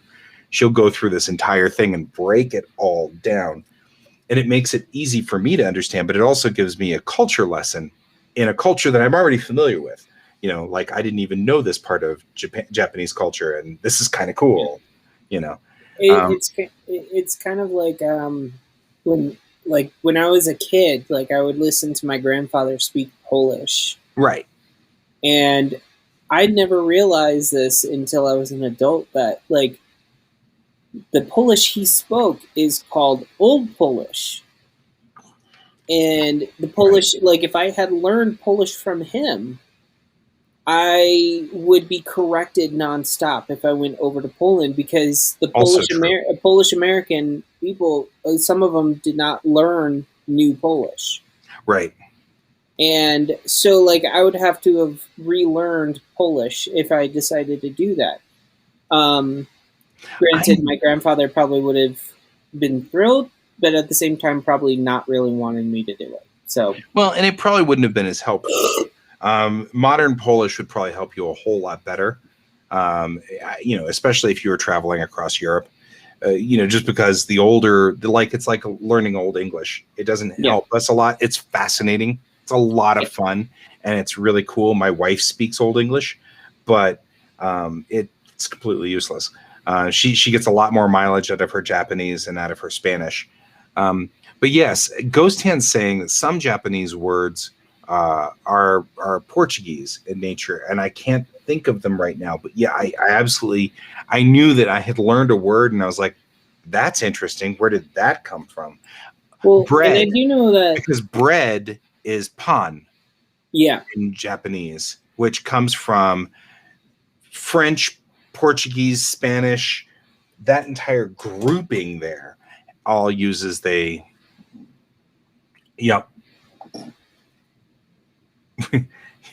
Oh, Nobunaga. We're going to talk about the Nobunaga shogunate. Yes. Yeah. So Nobunaga was such a disaster.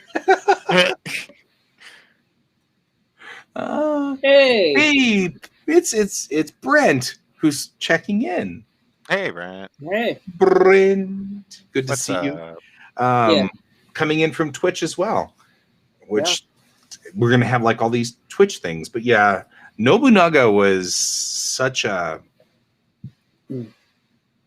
Ieyasu was a problem. There were a lot of. I love Japanese history. It's convoluted and twisted, just like all of us. But so it is kind of funny though, the shift in thought processes when my adopted daughter, who's not really adopted, but you know, she comes over, and we were driving along Wadsworth, and we went under. Yes, the frying method, the Portuguese frying method, is one of the ways that they had the tempura. But anyway, we were driving along Wadsworth, and you know, you guys both live here, but I don't know if Colton knows it as much as I know Pepper does. There's a point where you drive under Grandview, which is an Arvadan street, and it's only in Arvada, and it says Arvada 1874, and it's because I think I know what you're talking about. Yeah, and you know, it's because Arvada is one of the oldest cities in Denver, in the Mhm. Denver metro. It's one of the first ones. And so I pointed that out, and she's like, "We've got castles older than that." She's like, "I think we have streets older than that." She spent the entire like next hour saying, "I think we have fire hydrants older than that." That's awesome. She's like, Well, I mean, let's back up for a second. America, the way that America formed, it's still young compared Mhm. to other countries. she was just So- giving me grief because she's a teenager. Oh, of course. I mean, But, she's a like- teenager. She has to razz me. It's like in her nature and her blood right now. But it was still very funny. Her entire ongoing blah blah blah is older than that. Oh yeah, Oxford. Yeah. Oxford is older than like a whole bunch of things. Oxford's so old that when Oxford was first created, they didn't teach calculus because it hadn't been invented yet. That's one of those mind-blowing things. Are we talking They about didn't Oxford teach College? calculus at Oxford Yes, 'cause it Oxford hadn't College been is- invented yet. Yes, Oxford College has actually been a college since like before, like even before the Renaissance. Yeah, it's Right. like it's been around since the 1400s. Yeah, it's really freaking old. Yeah, fair. it was basically originally the only people that studied there were the aristocracy. That's it. Okay. So Yelling and screaming going on outside. Who's dying? Anyway, so Guy, are you gonna take your vacuum and try to do something while you're on looking with what's going on outside? right. I'm like, oh yeah, 912. Yeah. I'd go for that. 912. I thought 1400s, but yeah, I think you're right. I think it's even further back. Yeah, it's one of the oldest schools in the world. And one of my exes just got her degree from there. And I'm like, well, there's that. I don't know if She- that's a good thing or She a bad thing. moved over to England and then went to Oxford. And I'm like, okay. Well, It's I feel very actually- inferior it's- now. you actually have to remember, like a lot of people who study at Oxford, if they come from America, they have to apply and they have to be really good at their Yeah, like what she they do is. to get in. There is no So- question. I'm attracted to a type. That type is very That's why your son knows math a lot better than you. because my wife is also very Really smart. good at math. I am not attracted to the dumb types. All of your exes live in Texas. I think I know that song too. I have to laugh because that's like one of the like, country songs that you like always like remember. Everybody knows like, it? you're- Even if you don't like listen to country, everybody knows that song. Yeah. Yeah. Well, no, I mean, I grew up. Both my parents listened to country music, and I always found it weird that they would sing along. Both of them would sing along to the song, seeming that neither of them ever lived in Texas. Right? No, I don't have any exes in Texas. That's nice, but I don't. So Really? No exes in Texas? all of them are all from Colorado. I think I have an ex in Texas. Excuse me. They moved to Texas. Yeah, I don't have anybody who even moved to Texas. Come to think of it. Yeah, I have friends that moved to Texas. I just don't like when we were moving out here from Florida to Colorado. Like, I literally told Bill, I was like, we are avoiding Texas as at all possible. Like, I do not want to drive through Texas. That just means you're smart. And you know what? And it is true because if we had gone through Texas, we would have been delayed because of car trouble. Right? Wow. Like, I like you, guy, but I'm not a fan of Texas. Don't look at me. I mean, I was born there, but that doesn't mean much. I mean, I know. honestly, I was down there for this last storm that went through in February Mhm. that knocked out their power for many days.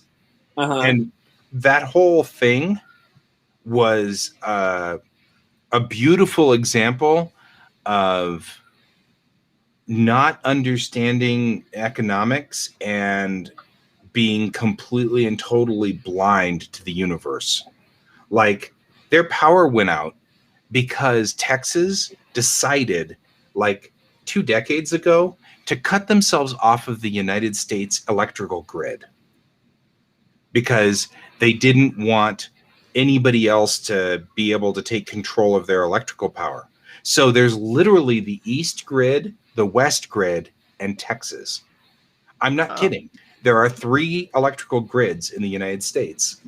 And because of that, Texas lost power and didn't have enough. They couldn't borrow from neighboring states like we do. So their power stayed out for days. And every time I saw an official on TV talking about this stuff, it was always, well, if the Texas would pay more money, then we would have been able to fix this infrastructure and yada, yada, yada, yada, yada. Oh, you're talking about the power outage thing? Yeah. And it's like Colorado just borrows from Wyoming. That's what we do. We borrow from Utah. And so that's why our power goes out for like 15 minutes. Texas loses power for 3.5 days. My dad's on oxygen. Yeah. And he's on oxygen concentrators, which have to be plugged in. And so, you know, like the VA is shipping bottles of oxygen to my dad. Like, messages from Bill. In What do you got, defense of Texas, at least, and not in defense of the commenters on if you would pay more. There to keep in mind, there are 3 grids, so the other 2 grids are also separate from each other. There's a problem with massive grid systems when there are outages. They can cascade throughout the entire grid. So having a massive grid is actually a net negative. Texas suffered from a fact that the freezing weather impacted a lot of their more greener electrical systems, so windmills and the like. Not that those are bad, but they didn't have the correct infrastructure to compensate for the lack of energy that wasn't being produced because of the impact. I would propose solutions like thorium reactors and the like that are, green technologies. They are not as radioactive, and there's a lot of other benefits. But that aside, there was a confluence of issues, not just the fact that they were a separate grid. Yeah, I mean, obviously, it's there are a lot of factors, sure, and that was another thing they said was all of our windmills broke. That's why we shouldn't have windmills. And of course, all of us Coloradans were like, that our windmills suffer through all of those all the time. And it turns out they're not hardened. Yeah. They built the wimpy, cheap windmills instead of the hardened ones that we use. So it really is kind of that was part of the problem too, because they froze up.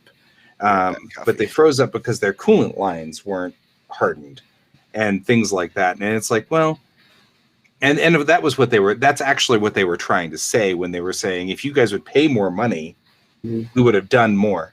And the whole argument I don't even know if I even buy that, because a lot of companies do calculations based off of, okay, what's the max wind speed we'll ever expect? What's the max this we'll ever expect? And that was a rather unprecedented event. So yeah. I don't think they calculated that in. Though it is an unprecedented event, I was in Dallas the last time a storm came through, and that was, 95, I want to say, 96, when the ice storm came in and took all the power out of Dallas. So it's not that uncommon. It was an ice storm. The only people who could drive were me and like the other 5 Coloradans in all of Dallas. But I mean, it's so to some degree, I kind of agree that, yeah, it was an unprecedented storm, but it's happened before. And then it happened another time where Conroe was knocked out when I was a elder teenager, because I was driving at that point. But as a Coloradan, they kept sending me on missions because I could drive on ice and nobody else could drive on ice. So they kept sending me out to go get food and things like that. And that happened. I remember being at my grandmother's house on that one. So at least in my lifetime, this kind of thing has happened 3 times. Well, you have to Well, Yeah. did it happen to the length? So when they calculate that stuff, they'll say, what's the max wind we'll ever expect? And how long do we need to take that off? Well, and that's the, Or freezing that was conditions, how long do we need to withstand freezing conditions? right. That was the argument. The problem was this: the state of Texas doesn't want to build in the grid, so it's left to companies to do it. The companies do the analysis of this happens every 20 years. So is it worth it to put in the extra money or just suffer every 20 years when these ice storms come through? And they decided to suffer every 20 years and not put in the money. And the problem was that that people died in Galveston and people were dying homeless in Houston, and a lot of people died. And when you end up with a lot of people dying, then you end up with the now wait a minute, so how much is a person worth argument. And that's what really happened when all that went down. It was the companies kept saying, look, we know that these storms come through. We decided that it wasn't worth it. And then people said, now wait a minute, we've got 70 people dead and you think that it wasn't worth it. And then Texas, being a Republican state, was like, well, those people shouldn't have been homeless in the first place. And that's where everything started catching fire. I think it's fine for companies to make those decisions, but I think you also have to hold them accountable. Okay, you want to make that decision, fine. But A, you can't charge people thousands of dollars per hour of electricity. And if you cause harm, you are now culpable Yeah, you're liable. in those deaths, and you must pay for that. Right. Right. So that they don't Just make buy a those house. decisions in the future. Yeah. Oh, absolutely. And you are right, Bill. It is like more complicated than it looks. But they couldn't borrow from anybody but Louisiana, and that was all they could borrow from, because there is still a small part of the grid that goes into Louisiana. The Texas grid goes into Louisiana, and that's all they could borrow from. And Louisiana was under it too. And so, whereas we do borrow from Utah and Wyoming and things like that when we have to. And that does help us, especially Wyoming. Wyoming actually still has active nuclear plants running right now. So they just keep going. And actually, I am not anti-nuclear, even though I lived in the shadow of Fukushima. I literally am not anti-nuclear. I think nuclear is great. Fukushima went down because they should have shut it down before the tsunami hit. Right. But they were afraid of losing billions of yen. So Actually, they didn't shut it down. Yeah, the problem is, well, okay, we're probably speaking about different things. They shut the wrong things off. Yeah. If they had kept it running, so basically their emergency systems run off of the power they generate. So when they shut it off, their emergency systems stopped. Yep. And that's what kicked it off. But part of it also, and the reason why TEPCO got busted all the way down, was when the tsunami first started rolling in, the warnings were going off, and the manager called the supervisor and said, should we shut down? And the supervisor said, it costs us 7.3 billion yen every second or something. He's like, don't shut it down until you see the whites of their eyes, so to speak. And so they didn't. And then the control room got flooded and they escaped the control room. They had to flee the control room.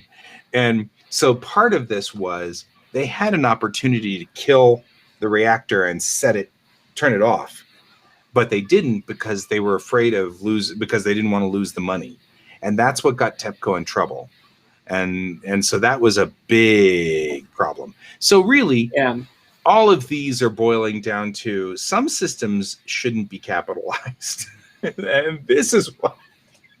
Yeah, I'm against old nuclear. I'm really looking forward to people doing fusion, fluoride, thorium, fluoride. I forgot what it is. Yep. But also fusion reactors. Fusion reactors are what we need, because if they lose their power, they stop.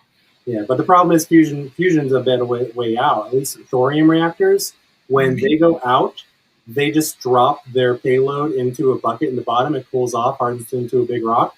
And then when everything's over, they just take it back out, remelt it, and take it back off. Yeah, theoretically, that's what our plutonium reactors are supposed to be doing. Mhm. The problem is that the control rods melt in place if you're not careful. And Yeah. so you need to make sure if the water flow stops, the control rods melt in place and then seize. And then they can't drop into the bucket. Yeah. And so- thorium doesn't have that issue. Thorium doesn't have that issue. I agree. Thorium's a great reactor, and I've got nothing against that. Personally, looking forward to fusion reactors. Fusion reactors are clean, and even if they do decide to go kablamo, they don't blow crap everywhere. Mhm. They're not very good for the local area. I mean, look at the sun. However, it's still, it won't blow crap everywhere like Chernobyl and like Fukushima Daiichi, or for that matter, 3 Mile Island. Yeah. Well, I mean, if you really want to be nitpicky, I guess thorium reactors could be something that you could go into a nuclear power plant in Florida and easily convert it to a thorium plant. Right. Like it's basically the same technology that's in those plants in Florida.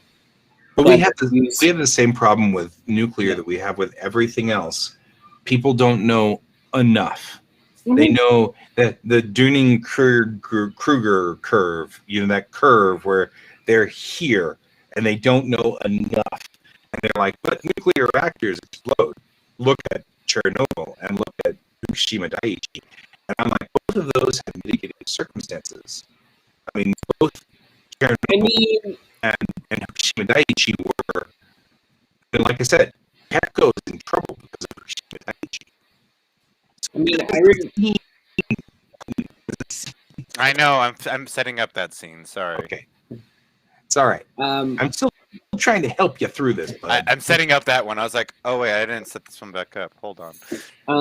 Yeah, but also at the same time, everyone's like, "Oh, well, these ones went kabloom," and I was like, there's ways to circumvent a kaboom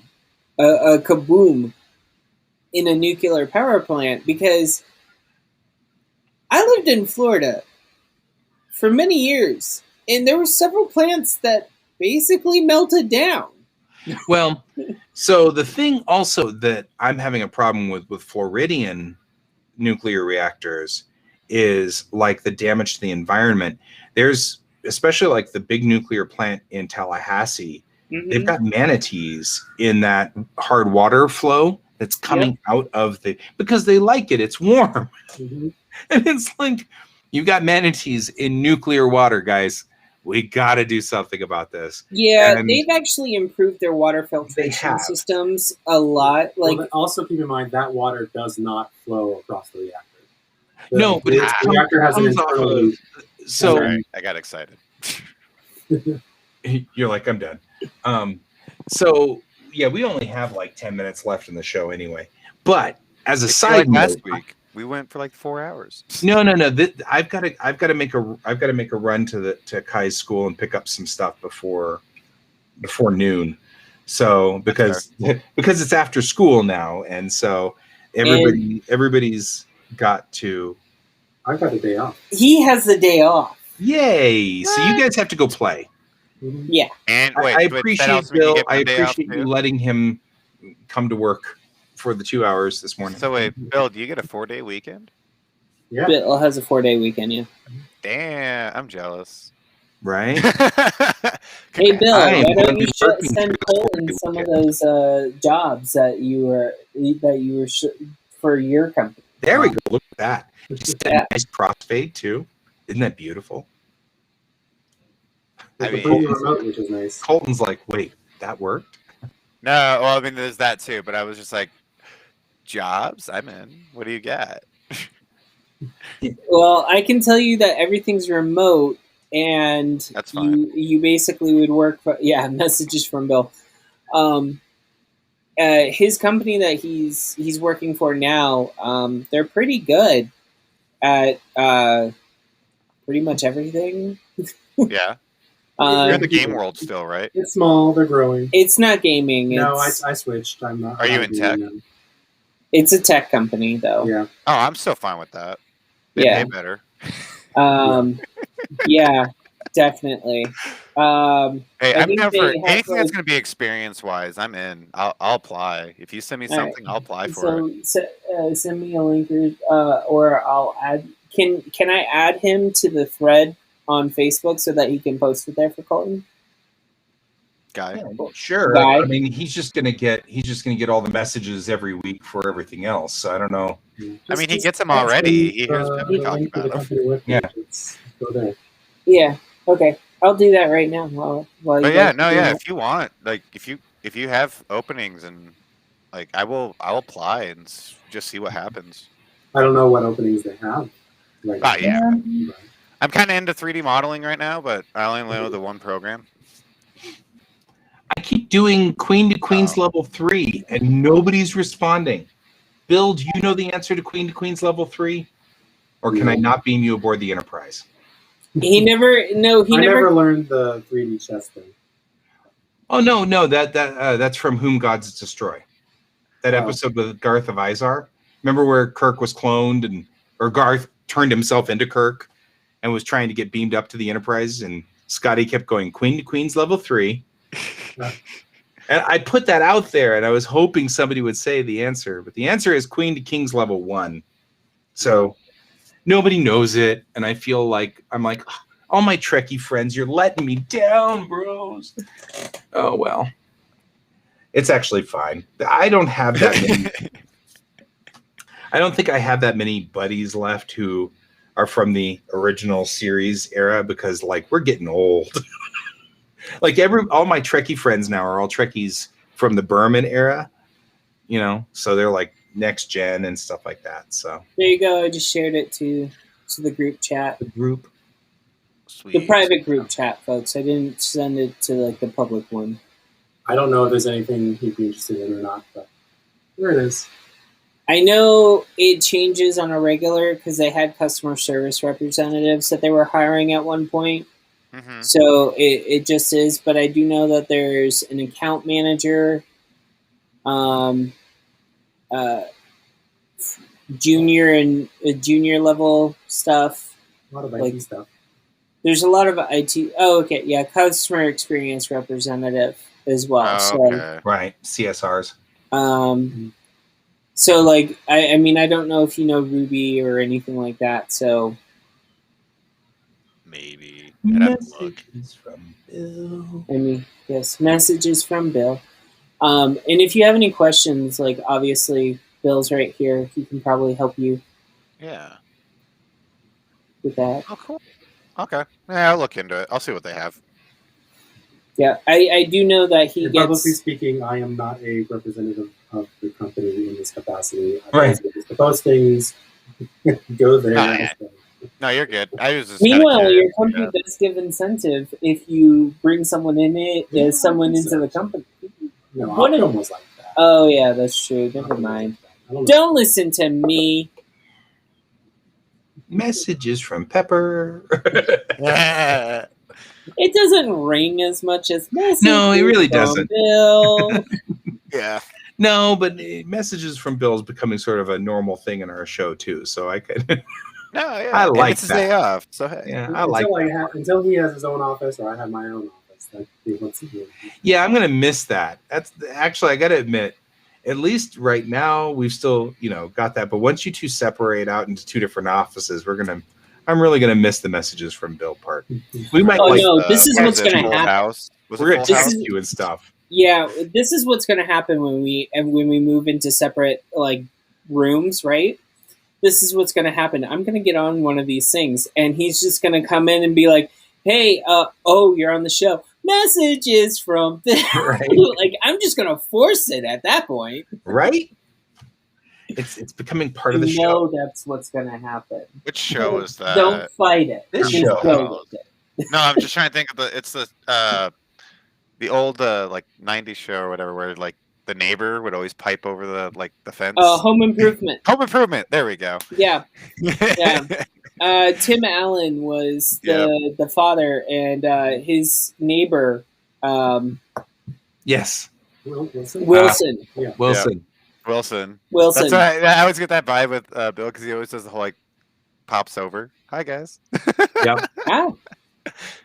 Now, only if he started going like, there's this old Chinese saying, or there's this old belief that, like if he started stuff like that, like little pearls of wisdom, then he would definitely be Wilson, because that's what he did. Like come over, peek up and say things, like infinite diversity and infinite combinations.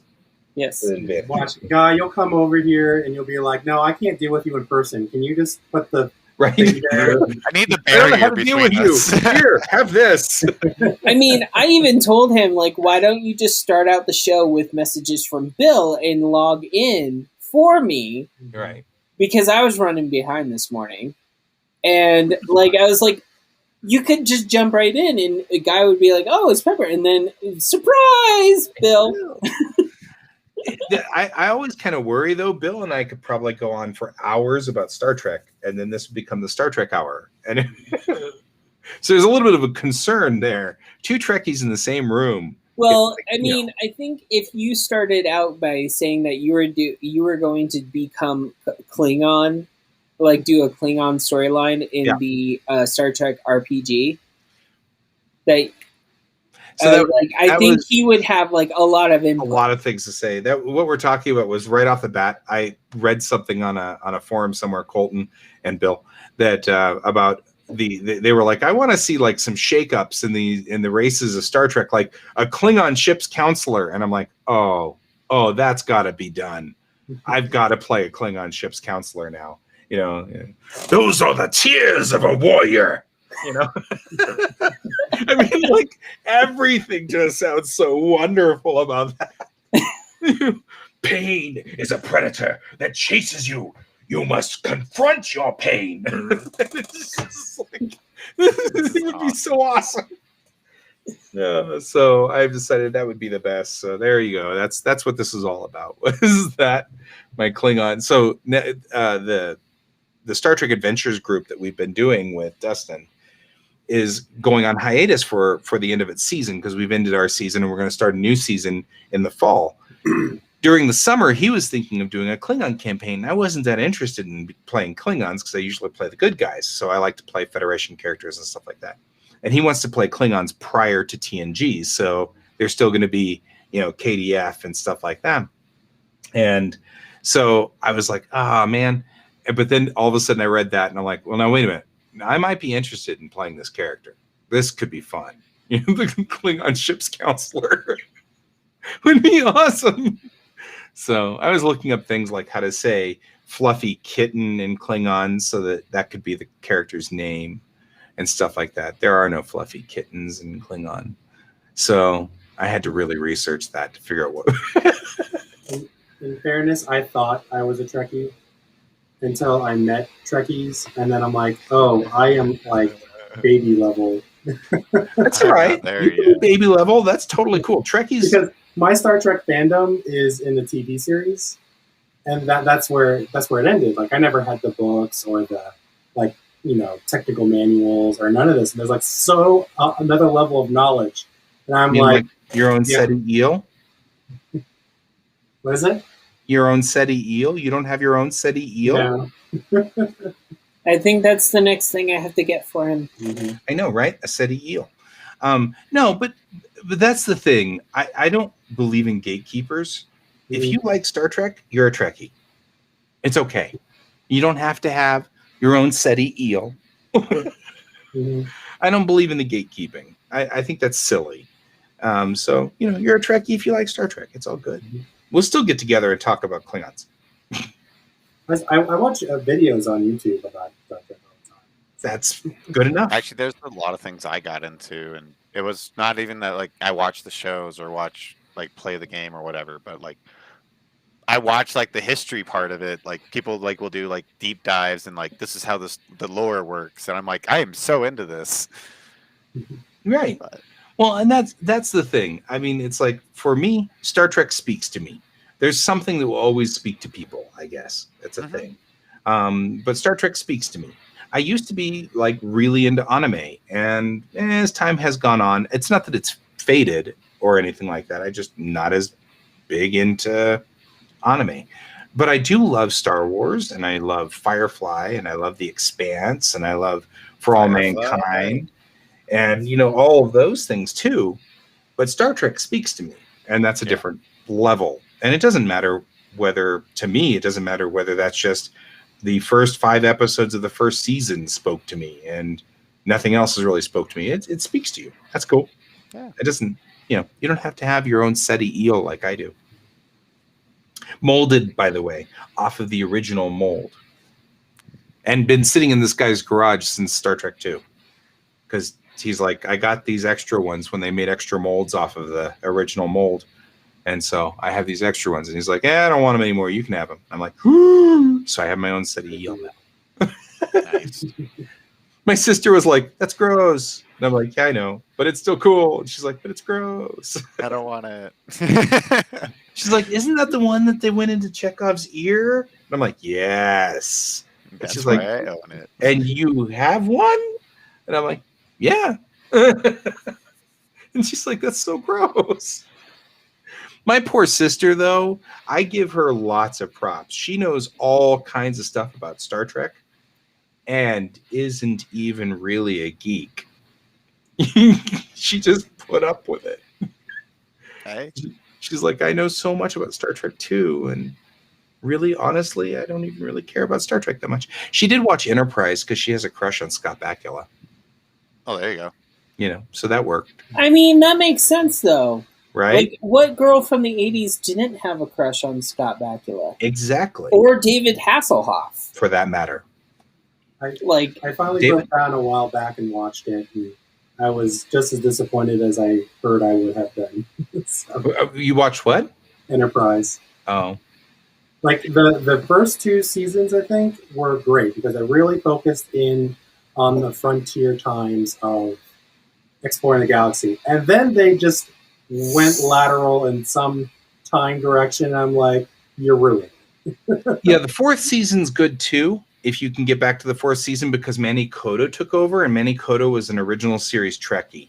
So he brings in Orions, and he brings in things and bits and pieces of the original series to sort of tie it all together really nicely. And I really appreciate it, but never watch the last episode. It's not worth it. the last episode is, like, probably the worst. Yeah. The last episode's like to make you cry. Just because Well, it's like, really, why no, did they do this, people? It basically, it took away all of the freaking build-up for future momentum away. And that's why it I made hate all it. of Enterprise an episode of Next Gen. And it was like, why did you do that? Well, Why- the other reason I dislike it is because, I'll try not to spoil it by saying it, is that in the series at some point they cover something about the whole time stuff they're doing that basically leads to the conclusion none of this is technically supposed to have happened. Yep. Yeah, This that's we're why you watching don't it want to on mess with that television. episode. Don't mess with that episode. Just ignore the episode. Yeah. Bringing in Colonel Green was cool. Bringing in the Augments was cool. The Orions were cool. I really liked all of that stuff. The Vulcan Forge series was awesome. So 4th season I really liked because they did a lot of stuff that was tying into the original series. They brought Shakar in as an actual place, which we all knew was where Spock was born, but it was only said in documentation and nobody had ever actually shown it. And so we finally get to see it and like really see it. And we hear about the Forge and you hear about the Salots and, and it was even cool to have T'Pol make the same joke that Spock made in the animated series, where Vulcan children never forget to feed their Salots. It's like really cool. It was like neat to have all of that stuff. So he tied a lot of stuff together really nicely with the 4th season. I think if they had continued, 5th season could have been about the Romulan Earth War, and it would have been nice. And Doug Drexler talks about taking the NX-01 and putting a secondary hull underneath it, and so it looks more like the Enterprise with warp nacelles and a hull and a saucer, and his refit of the NX-01 would have been sort of the 5th season thing. I liked a lot of where they were headed, and they just set fire to it all. And I'm like, really? Yeah. It makes me so mad. Like, if they were, if it went back in time and then they had a series ender that actually was good, I think people would walk away going, we want more. Yeah. And I think what it was they had so many different bad storyline things from the very beginning that they just were like, we need to end it in a way where the fandom won't ask for more. Yeah. And they did. And I agree with you, Bill. The first 2 seasons where they were all exploring with the first Warp 5 engine, that was cool. I agree with that. That was really cool. And it was kind of sad that they just set fire to the whole thing. But the Xindi arc is ridiculous. So much of the Xindi arc is like, really? They wanted to make an analogy about 9/11 because it was fresh, and that was a thing. And they wanted to kind of be cathartic with all of us, but what it really ended up being was it made Jonathan Archer into this angry, bitter war guy, and actually they had to address it in Home, which is the first episode where they come back in 4th season. They come back to that, and Archer has to. Manny Koto had to rewrite Archer because he had to bring Archer back by putting in. What was her name? The captain of the Columbia. They brought her in to say, what happened to you? I mean, like, literally that they had to bring a character in to go, what's wrong with you? It's like, which I thought they did a good job on that. They brought him back from that edge and they redevoted the character to exploration again. And that was cool. But yeah, I don't think there was enough that he could do to fix it after the Xindi arc. It's just like, I don't even bother to rewatch the Xindi episodes. I'll watch 1, 2, and 4. And the seasons of Enterprise, and I just skip 3. And the hooks. I'll skip the hooks too. Like, I'll skip the Cold Front Part 2, which is the first episode of season 4. I just skip it. It's not even worth it. I do wish that they had wrapped up the temporal war. Although they are making implications of it in Discovery. The Temporal Cold War, they're making echoes to it now. So it looks like they're going to try to wrap up the Temporal Cold War in Discovery, which is kind of cool. Do you think we'll ever see the USS Relativity ever again? Yeah, right. I don't know. I mean, it's like, there's a lot of things I wonder I don't know where they're headed with Discovery sometimes. And I'm like, that's kind of cool. What thread you're picking up and running with is interesting. So I don't know. We'll see. Okay, guys, it's like 10 after. I was going to say, I don't want to break your I gotta party. go with all That's you right. guys. You got to go to school. I gotta go back to school real quick. So, and I gotta do it before the lady in the office disappears because she's only there for like an hour. So, but it's been good talking to all of you. It's been good talking to you, Brent, and to you as well, Ghost Hand. I like that you were commenting on I did want to acknowledge that I did read about Brazil's power grid being unified as well.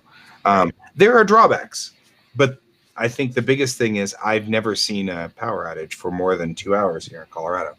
So I've never been in a power outage that lasted multiple days like I did in Texas. That was bizarre. So there's that. Anyway, okay. So guys, it was good seeing you both. Thank you. I'll see you next Friday. And Pepper, you and I will probably have Watercolor Wednesday on Wednesday next week. So I won't. I'm gonna try to get your pink done Ooh. at some point this weekend, and it dries it cures really fast. Cool. Well then, But give me a holler. I'll be question. down in your neighborhood and I can pick it up. Quick question though. Well, it's not going to be done today. I know, but I'm not in your neighborhood today. Yeah. Quick question: honey or corn syrup? Corn syrup's fine. It doesn't matter. Honey's also. I have leftover honey binder from the from Rafts. That's paint. Oh, perfect. from Rasa. I think really what it should be is whatever is easiest for you and cheapest, because Well, both of them take the same amount of money to make, so it's fine. if you've got leftover, that's perfect. Yeah, I just don't because want to. then I just don't I'm want not to throw out using that your binder. I'm not using your supplies of stuff. No, So no, you're not. so yeah, I mean that's perfectly fine. However you want to do it, whatever's easiest. Well, I'll use the honey one because I just realized that Holbein has a proprietary mix, but it does work like a honey binder.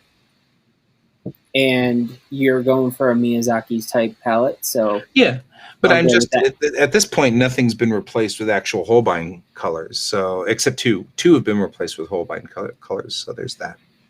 We're replacing one more with this color. Highlighter pink. It's gonna come your way. Yep. So anything's fine. Okay. Just give me a holler when it's ready, and I'll come by and pick it up. Alrighty. And maybe I'll pick up Raf's if he wants me to pick up his too, because I mean he lives out here. Christina is supposedly going to be in the area, so I'm waiting to hear if they're going to do it today or they're doing it tomorrow. Yeah, plausibly. If that's the case, I won't be the delivery guy for Raf, and he can just deal, and that's okay. Well, no, I wouldn't give it to you because, anyways, because like the deal is, guy, Raf has to. Someone from Raf's household has to pick it up. Oh, yeah. Okay. I don't have to be helpful. It's fine. When their household has to come pick it up. It's okay. I'm okay with that. I love you guys. Yeah. I'll talk to you later. All Bye. right. Have a good night. Bye-bye. Day. Bye. Bye.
Computer, good night.